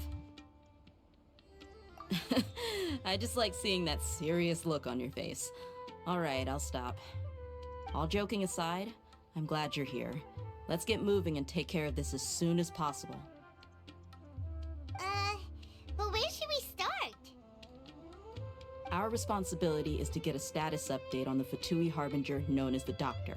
We need to make sure he won't get in our way when we rescue Lesser Lord Kusanali. Dealing with an institution that controls all of Sumeru is already hard enough. If the Doctor were to crash the party, it would be next to impossible for us to achieve our goals. Yeah, we sure don't want him showing up. Ooh, he really gives Paimon the creeps. Right? Hearing his name just reminds me of those stuffy old geezers in the academia. I'd rather not have to deal with someone like that. According to the plan, we should first go to Pardis DI and ask for Forest Watcher Tainari. If all Hatham and Sino's sources are solid, then we can be sure that Tainari still has the Academia's trust. So, we'll find Tainari and convince him to get us the latest intel on the Doctor. Then, depending on what we learn, we'll make any necessary adjustments to our plan. The sages have placed spies everywhere on the other side of the wall. I'll follow you as a bodyguard.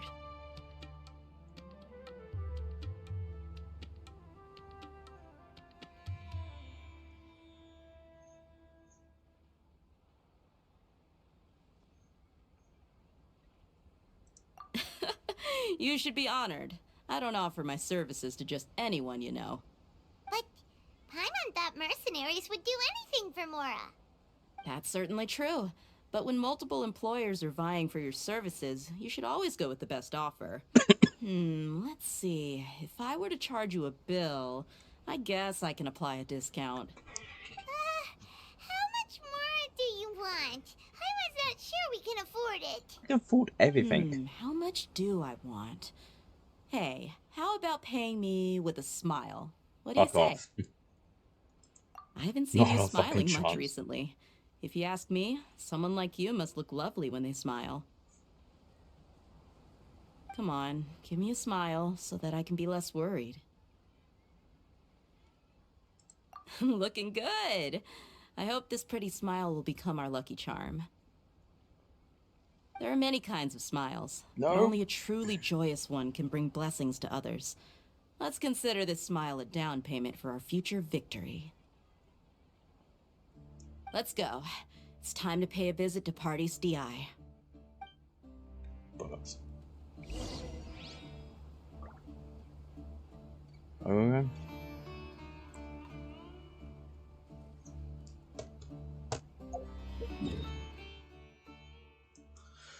Oh, that way.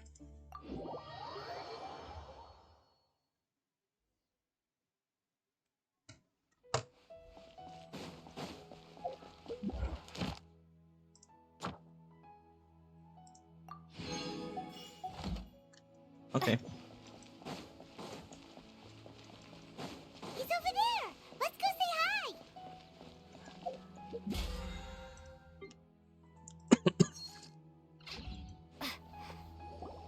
I'll use the clean thingy in a bit. Hey!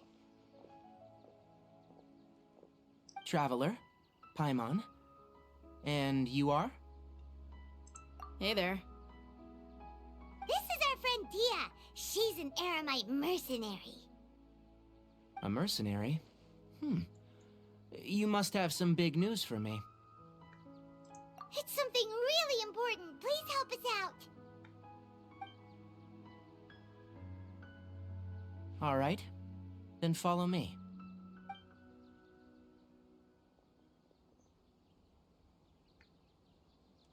This place is better.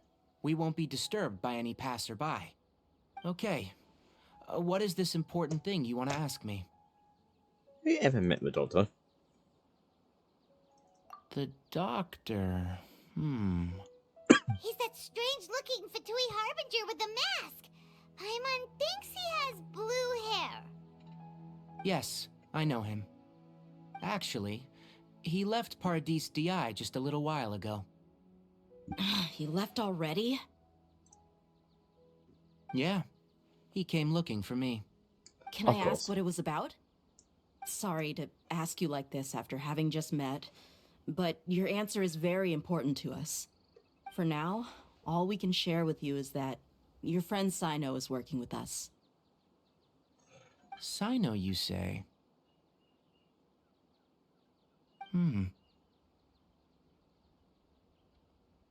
I see.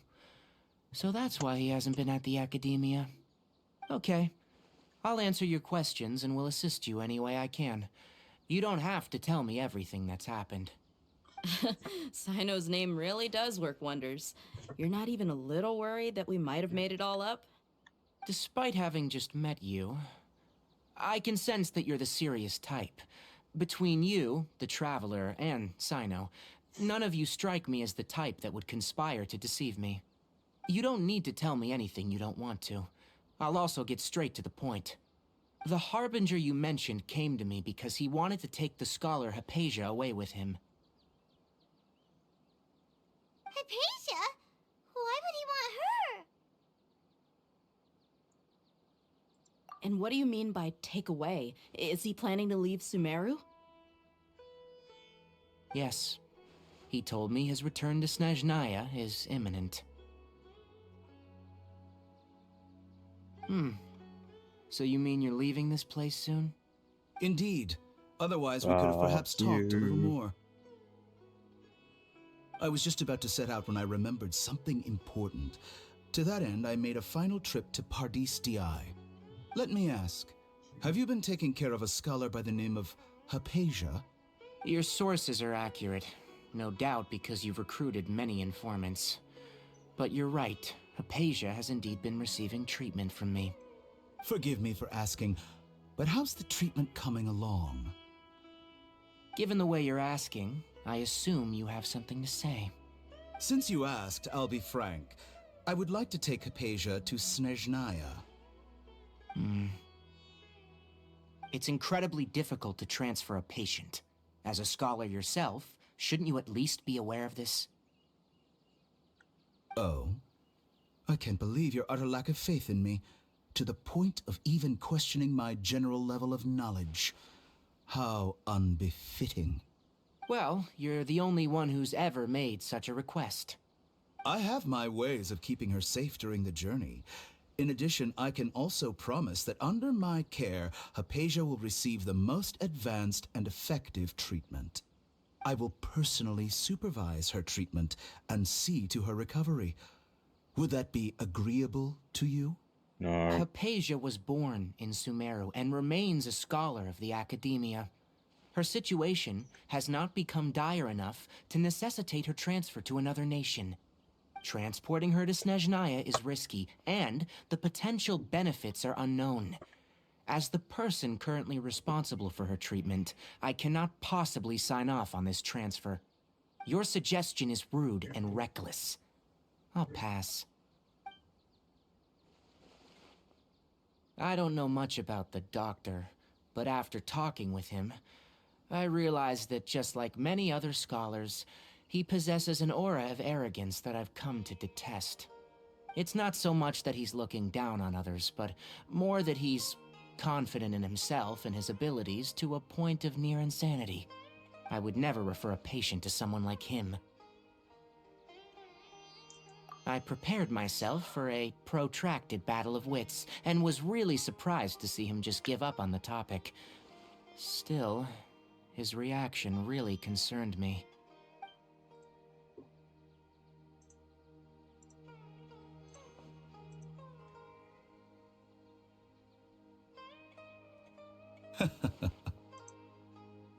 I see.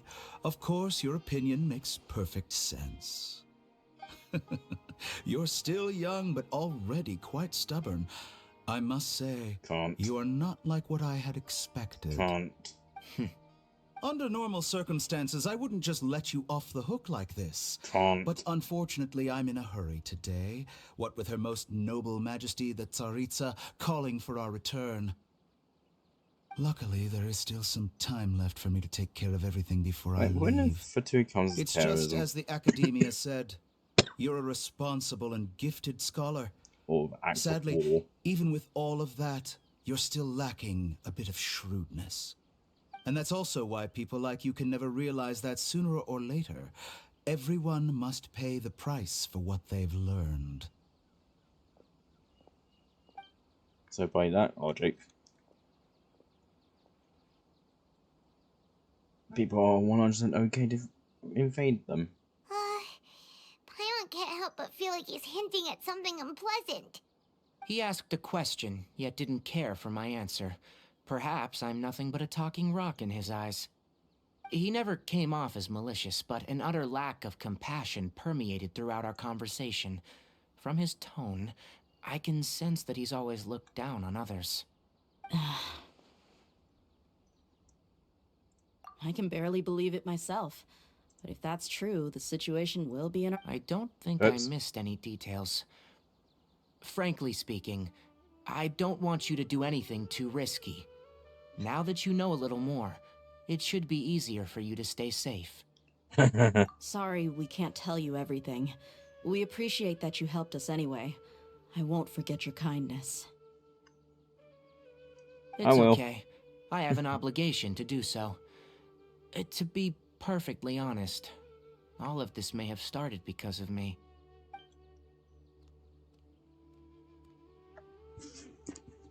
Recently, my master wrote several letters to me, asking me to return to the Academia and assist him with his research. Hasn't he already asked you several times before? Yes, but there's something off about this most recent batch of letters. The handwriting and the tone are both familiar, but some details have been omitted. My master will occasionally leave a few dots on the back of the letter. 1 dot means that he wrote the letter on a sunny day, and 3 dots stand for a rainy day. This has been a habit of his for many years, but I didn't find any dots in his recent letters. I believe something may have happened to him. I get it. Since you are always at Gandharvaville, you would like me, someone already working at the Academia, to investigate this matter, right? I'd like to ask you to do that for me, if you can keep yourself safe. Please withdraw immediately at the first hint of danger. I can do that, but I have a feeling it won't be that simple. The Academia has been working on a big project. I'm not quite sure what it is, but your master might be involved with it. If the higher-ups really are hiding something, then it will be difficult to remove myself from the situation once the investigation starts. If the situation becomes critical, I'll leave the Academia. If you don't see me there for an extended period, that's your cue. All right, we've got a plan. I'll stay at Gandharvaville to support you. If that scenario comes to pass, you must be extra vigilant. And be wary of any messages or direct requests from the Academia. I must say, I didn't expect a warning like this from the General Mahamatra. Being loyal to the Academia doesn't mean blindly doing whatever the sages say. I know what I'm doing. On that note, aren't you also being quite distrustful of your alma mater? The Academia, yes. But my master is a man of integrity. Even when I was a student, I was worried that he'd get in trouble for sticking to his beliefs. I suppose he's lucky to have lasted so long, but in the end, it's still caught up to him.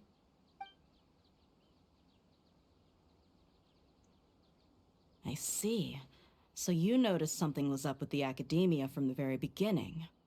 This may well be how Sino became involved in all of this. In which case, I must keep my promise and help you however I can. Also, if you run into Sino again, please help me pass on a message to him. Trust your own senses and experiences. I think this may be something he needs to hear right now. Okay, we'll find a chance to tell him. Thanks. Right. Now let's go hunt down this Harbinger. Oh, by the way, which way did the doctor go when he left Pardis Di? That way. Gotcha. Thanks so much. We'll be on our way.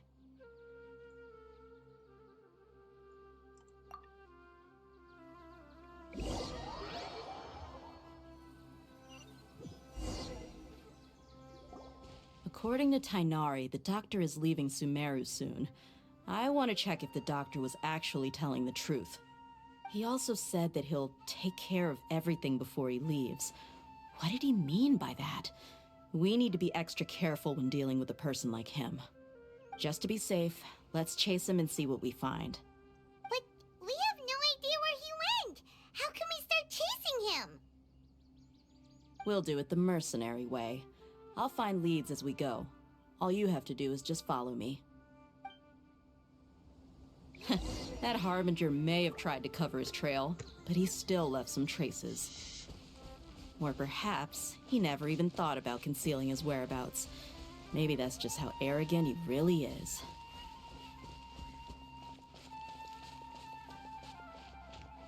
Could get any faster. Yep, we're headed in the right direction. The traces are still fresh, but there's no sign of his entourage. Clearly, they're in a hurry.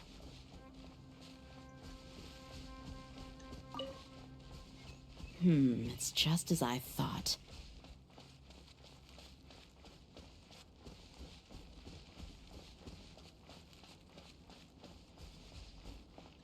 I see no footprints.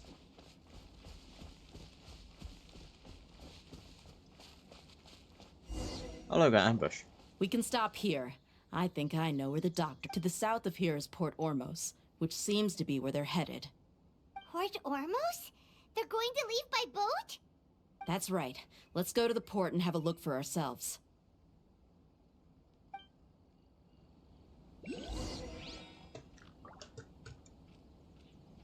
Okay.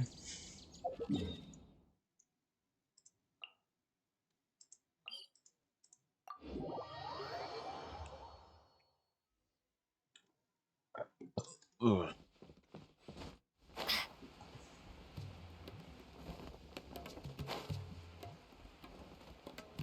Oh look, Fatui.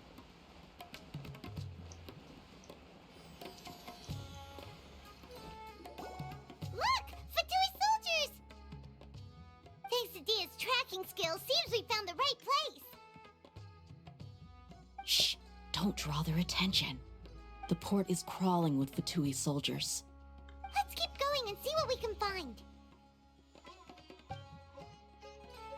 Now this is a proper farewell ceremony for a Snezhnayan Harbinger. The Lord Harbinger is leaving. I've still only seen him once or twice. No. I used to hold a position in our homeland, and back then, I'm not the far doctor away. spoke in a very different way from the way he speaks now. Maybe the way people talk in Sumeru has rubbed off on him? It's always like that when you spend too long away from home. When he gets back to Snezhnaya, perhaps it will also take him some time to get used to the life there again. Huh? But, sir, We're in that can't be right. country. No, I remember it like it was yesterday. Both his expressions and tones are now very different. Also, for some reason, he seems like he's all smiles now. You must be mistaken. Nobody's supposed to look happy when they're on a business trip.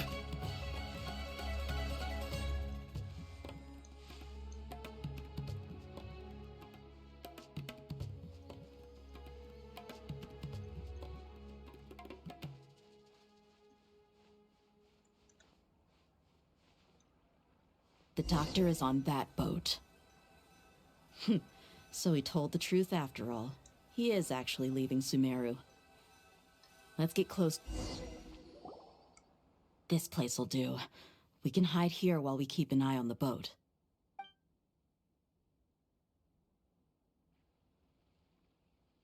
Uh-oh.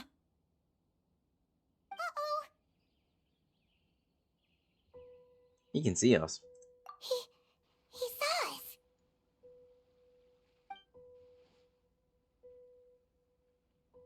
Huh?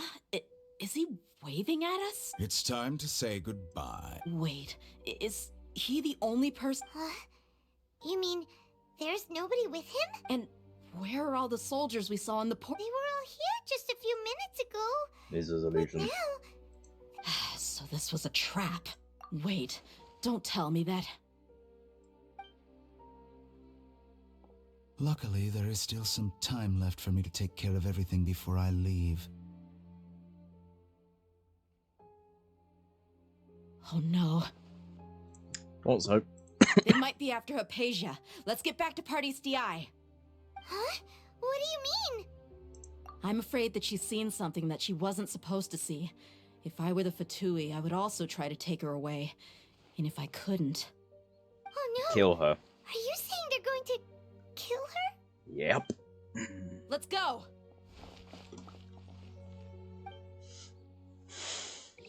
Boop.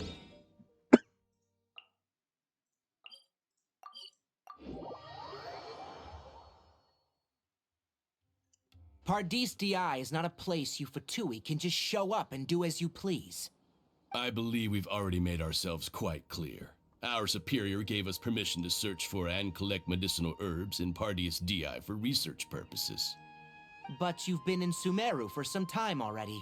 I find it coincidental that you chose to only come here today. Even the Grand Sage himself may not have the right to question our research, much less an ordinary scholar like yourself. I've done my duty to inform you. Don't make things difficult for yourself. It would seem that my words have fallen on deaf ears. You can keep trying to deny it, but coming to Pardis DI now, I'm pretty sure you're not just looking for herbs. With all due respect, your baseless speculations will only lead to unnecessary trouble. Well, you only have your Harbinger to blame. He knows nothing about keeping a low profile. I may be staying at Pardis DI as a scholar, but that doesn't mean I'm no longer a Forest Watcher. It is still my duty to protect the peace and safety of the scholars who have contributed so much to Sumeru. Then it seems our conversation has hit an impasse. No one will lay a hand on you, Hypatia. Not on my watch. Tighnari, are you alright? I'm fine. These Fatui have really crossed the line. Time to teach them a lesson.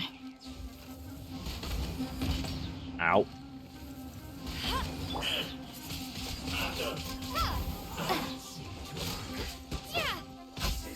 Oh no, blocks.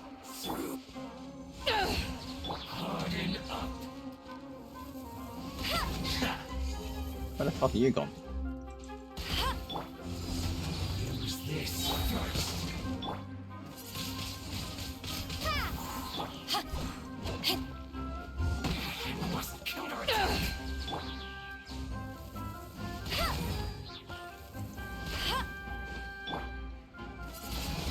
There's no use resisting!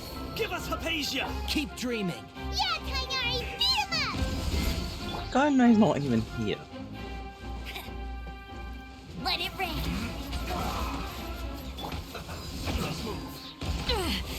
Just a scratch. Yeah, just a scratch. A scratch? Oh, it isn't. What's up then? I had worse. You liar. Eyes on me! Let's dance!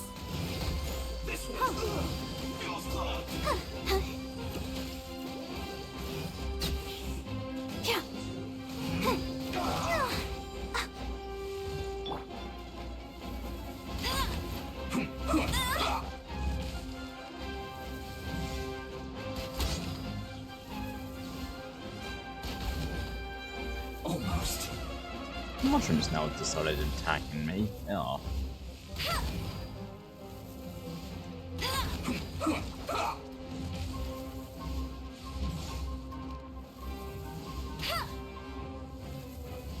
Oh, was. Let's end this quickly!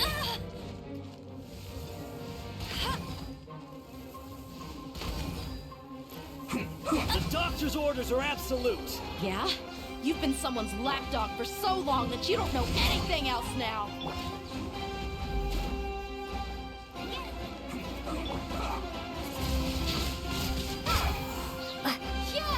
Stay right there.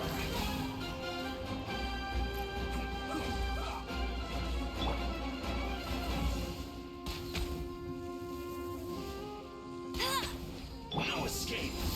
Let's end this quickly! Alright, No yeah, one I think escapes my sights!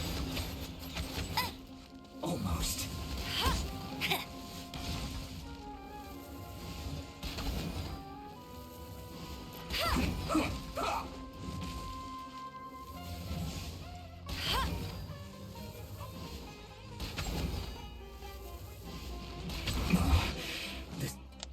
Oh. We're not getting anywhere. Traveler, Paimon, please go to Hypatia. We need to make sure they don't try to sneak around and attack from behind. Got it!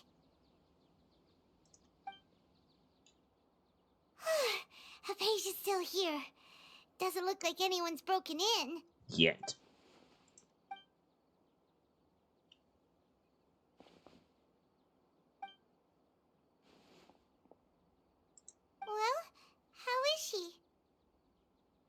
Oh, that's good.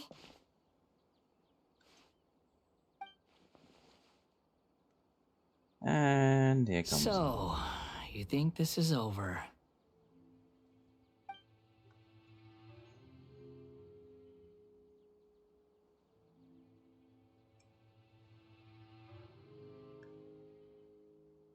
What? The Balladeer is here?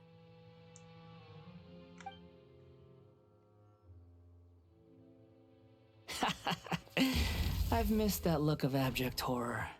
You've given me that look every time we meet. Shut up, anti-villain asshole. Where is he?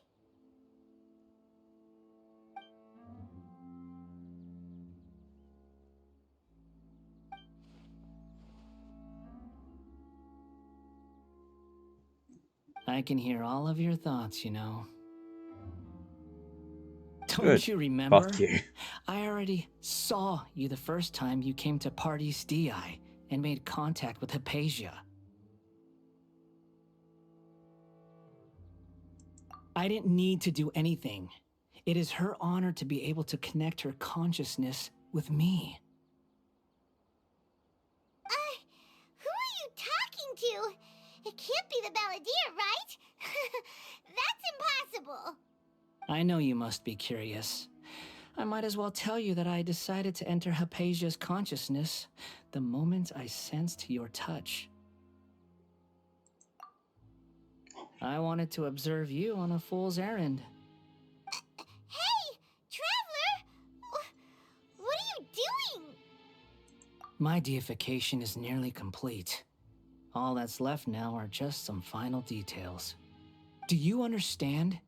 Even if you manage to rescue Lesser Lord Kusanali, it will be impossible for you to defeat a bona fide god like me. Is it wise to force that childlike god into a divine battle against me? Yes. Plus, you're no god. Defeated gods. Scholars consider the god of wisdom to be the sum total of their faith. It's how they can justify reverence for a god as they construct it. Oh my god. But this also shows that humanity's worship of gods is a combination of blasphemy and exaltation. It's truly laughable.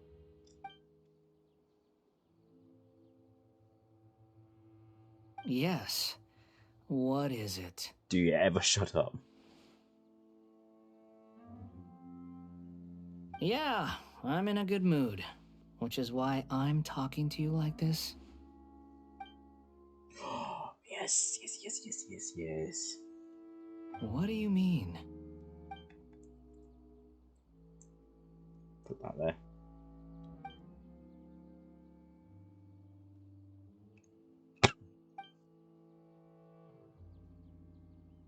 The fuck?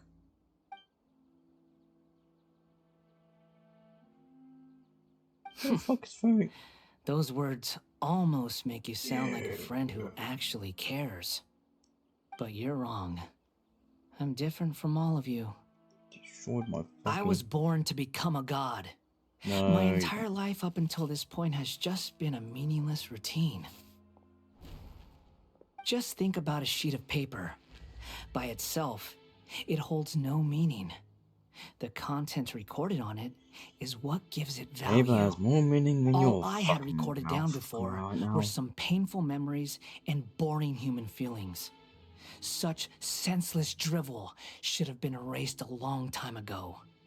Indeed, to me, the sight of you fools in your futile struggles is far more amusing. Tell me, just what has this world done for you to protect it with such zest and conviction? I'm connected to your consciousness, so I can hear what you're thinking and sense the depth of your determination. Not a perfect time that happened. Cutscene. While me playing Zelda, and the fucking hands just spawned.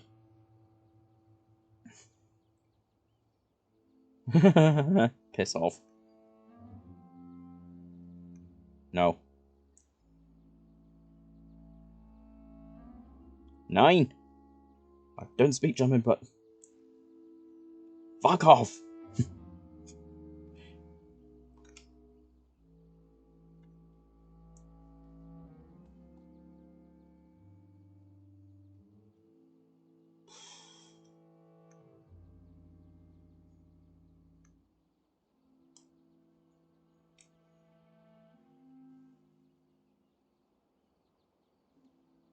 So, Ganon.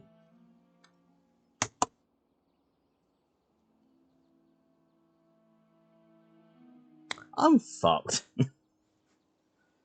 Let's watch this. I'm gonna do the end of this, and then I'm just gonna. This is a good conversation we're having. So here's a word of advice. Let go of your misguided guardian complex. You know nothing about the truth. Well, you're a It'll be cunt. for your own good, as well as everyone else's.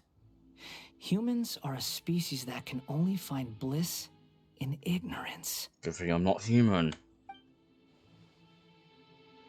Paimon. Ah, Poor Paimon. you've seen my affection for her.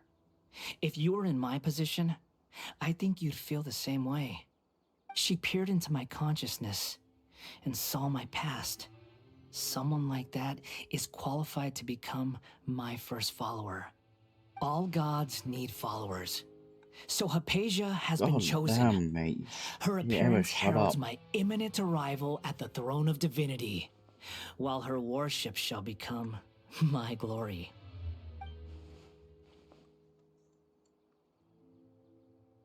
You're doubting me again? Yes. No matter. Soon, you'll know what kind of authority you're challenging. A twat like you don't fucking. Oh, why did I eat my only fucking good carrot? Who wants to hurt my devout follower?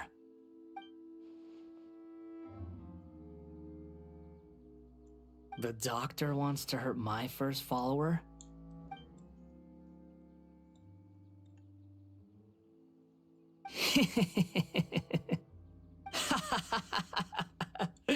How very amusing. Has anyone ever told you that you're not good at sowing discord? The doctor has never known his place. Even now, the puny human thinks himself capable of interfering in the business of the new god. You're still too naive if you think a few words will be enough to convince me to destroy the doctor. But I'm willing to give you a gift, just like my expression of affection towards Hypatia. It is an honor for you to be able to stand here and speak with me. As my listener, you will be rewarded.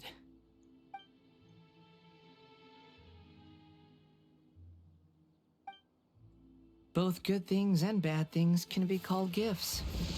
After all, gods have never needed to be reasonable. Paimon hears thunder!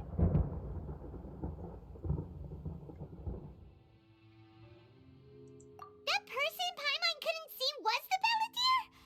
Oh, he sure chatted with you for... where is the storm headed? That means anyone outside is in danger! Let's go! Tainari and Dia still must be fighting!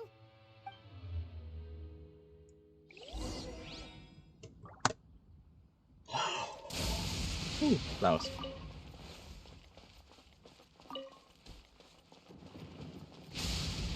Oh no, lightning.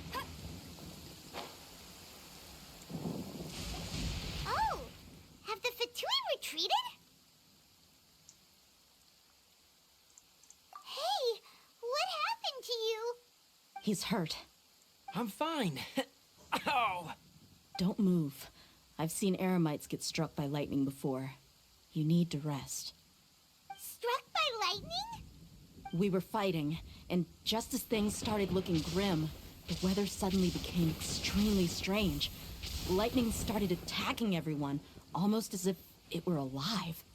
Luckily, there were only two of us, and both of us were nimble enough to dodge most of the strikes. There were a lot of Fatui, though, and they were being torn to shreds by the bolts of lightning. With that, all the Fatui soldiers were forced to retreat. Why are you sorry? It's all right. I'm sure you also never expected this to happen. Don't blame yourself. My wound aside, you look like you've seen something unpleasant. Is Hypatia all right?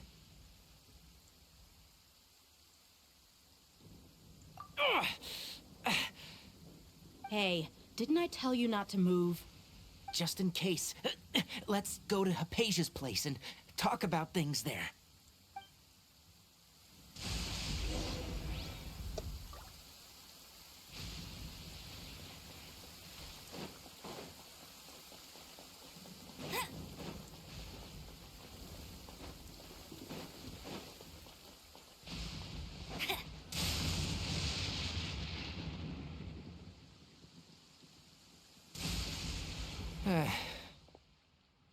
Thank goodness, she's fine. Hey, how about taking care of yourself first? I understand my condition. The wound is not fatal. I'll be all right. Ugh. The more you understand medicine, the worse of a patient you become. I know. They always think they can push through the pain. Oh, he sat down. Let me rest for a bit. Sorry, traveler. Now you may start. So that's what you were talking to the balladeer about? Oh, Paimon can't believe what he's thinking. The Academia's God creation plan. How ridiculous. That sounds, ambitious, I guess? Anyway, this is all way beyond me. As long as I can enjoy every day with a drink in my hand, tasty food in my stomach, and a Yeah, we good know. night's rest, that's enough. I'll only work when I have to. I must be the least ambitious person who's ever set foot in Party's DI. Don't say that. I haven't even thanked you for your help back there. Don't mention it. Well, if nothing else, all this proves that the doctor really did have some urgent matter to attend to and left Sumeru in a hurry.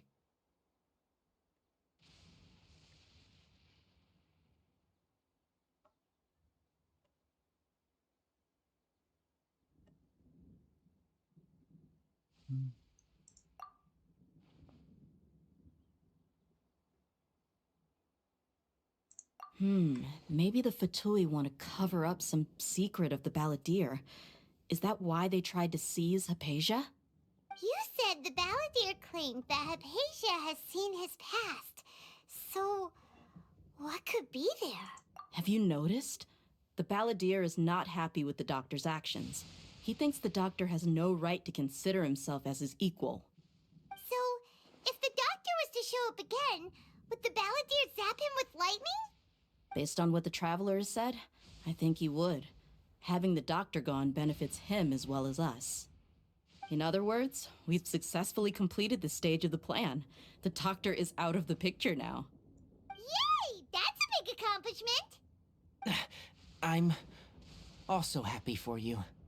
Thank you for the help, Tainari. Make sure you rest up for now. Yeah, all right. Okay, that wraps things up for us here at Party's DI. Traveler, it's about time we rendezvous with the others at the Grand Bazaar. Let's continue to keep a low profile. You can head there once you're ready.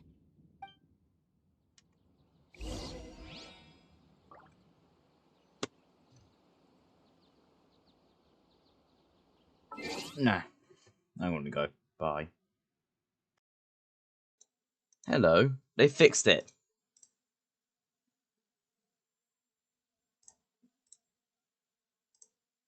They actually made it so you can and not do it one by one. That's fucking good. Yes, I know I'm peeking, but that's really good. Thank fuck. Okay, bye. Hello again.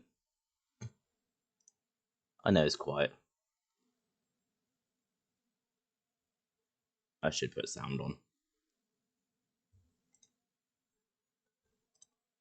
3, 4.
Seriously? But, Mr. Morris, I don't understand, sir. How can you only be telling me this now?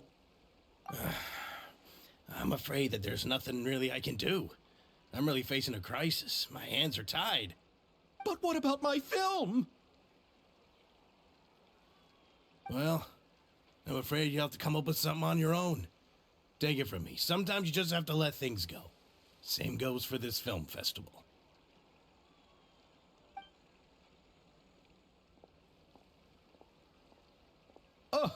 Oh. Hey, isn't that Xavier? So he's back in Fontaine now.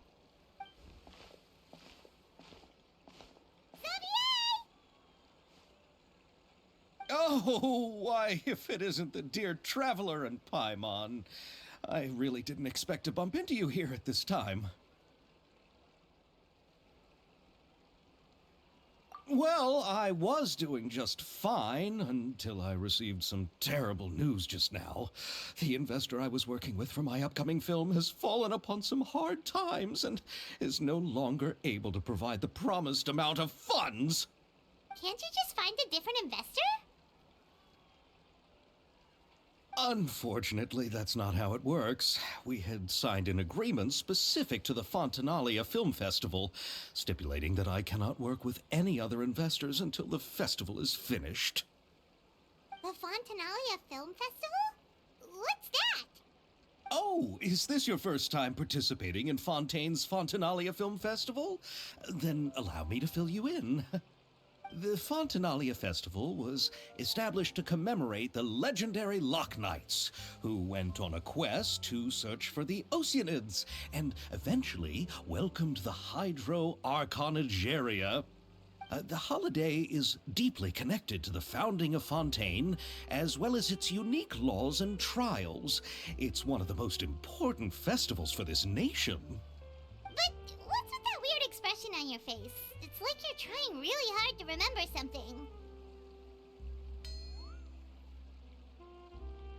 I was just trying to recall the exact description from the books, in order to avoid any unnecessary arguments over semantics. I usually try to recite things straight from the source. Well, either way, Paimon thinks she gets it now. It's just like the Windbloom Festival in Mondstadt, and the Lantern Rite in Lille. Yes, those are festivals of a similar variety. Who doesn't like a good festival? And just like those of other nations, Fontaine will hold a plethora of events around this time each year. To commemorate the Loch Knights, people will imitate them by putting on special costumes, raising golden cups, and going door to door asking for pure water. But a few years ago, Lady Farina started to find the whole idea a little drab, and so decided to change the part about pure water to sweets. That really doesn't surprise Paimon at all. The whole thing seems more akin to a carnival now, and it's quite popular among the kids. Every year you can hear a bunch of them saying, "Trial or treat." Oh, that sounds pretty fun. But how does that connect back to the film festival you mentioned? Yes, it appears I've strayed off topic. I just got too excited after seeing you. Let me get back to the point. The Fontanalia Film Festival is an event proposed by the Fontaine Film Association this year.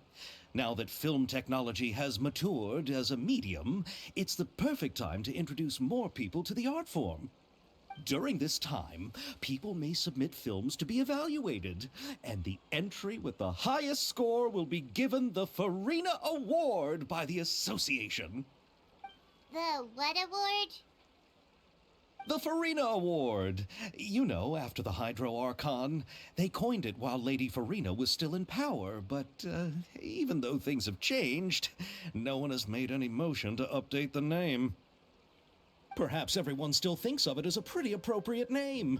Even though she isn't the Hydro Archon any longer, Lady Farina is still Fontaine's superstar. Anyone with eyes can see the way she shines on the stage. Huh. Alright. Guess the name does work pretty well when you put it that way. Oh, but who would have guessed there'd be an issue with the funding? How will I ever explain this to Miss Chiori? Not to say all the other actors who traveled all the way here from Inazuma. Chiori? Sounds familiar. Where have we heard that name before?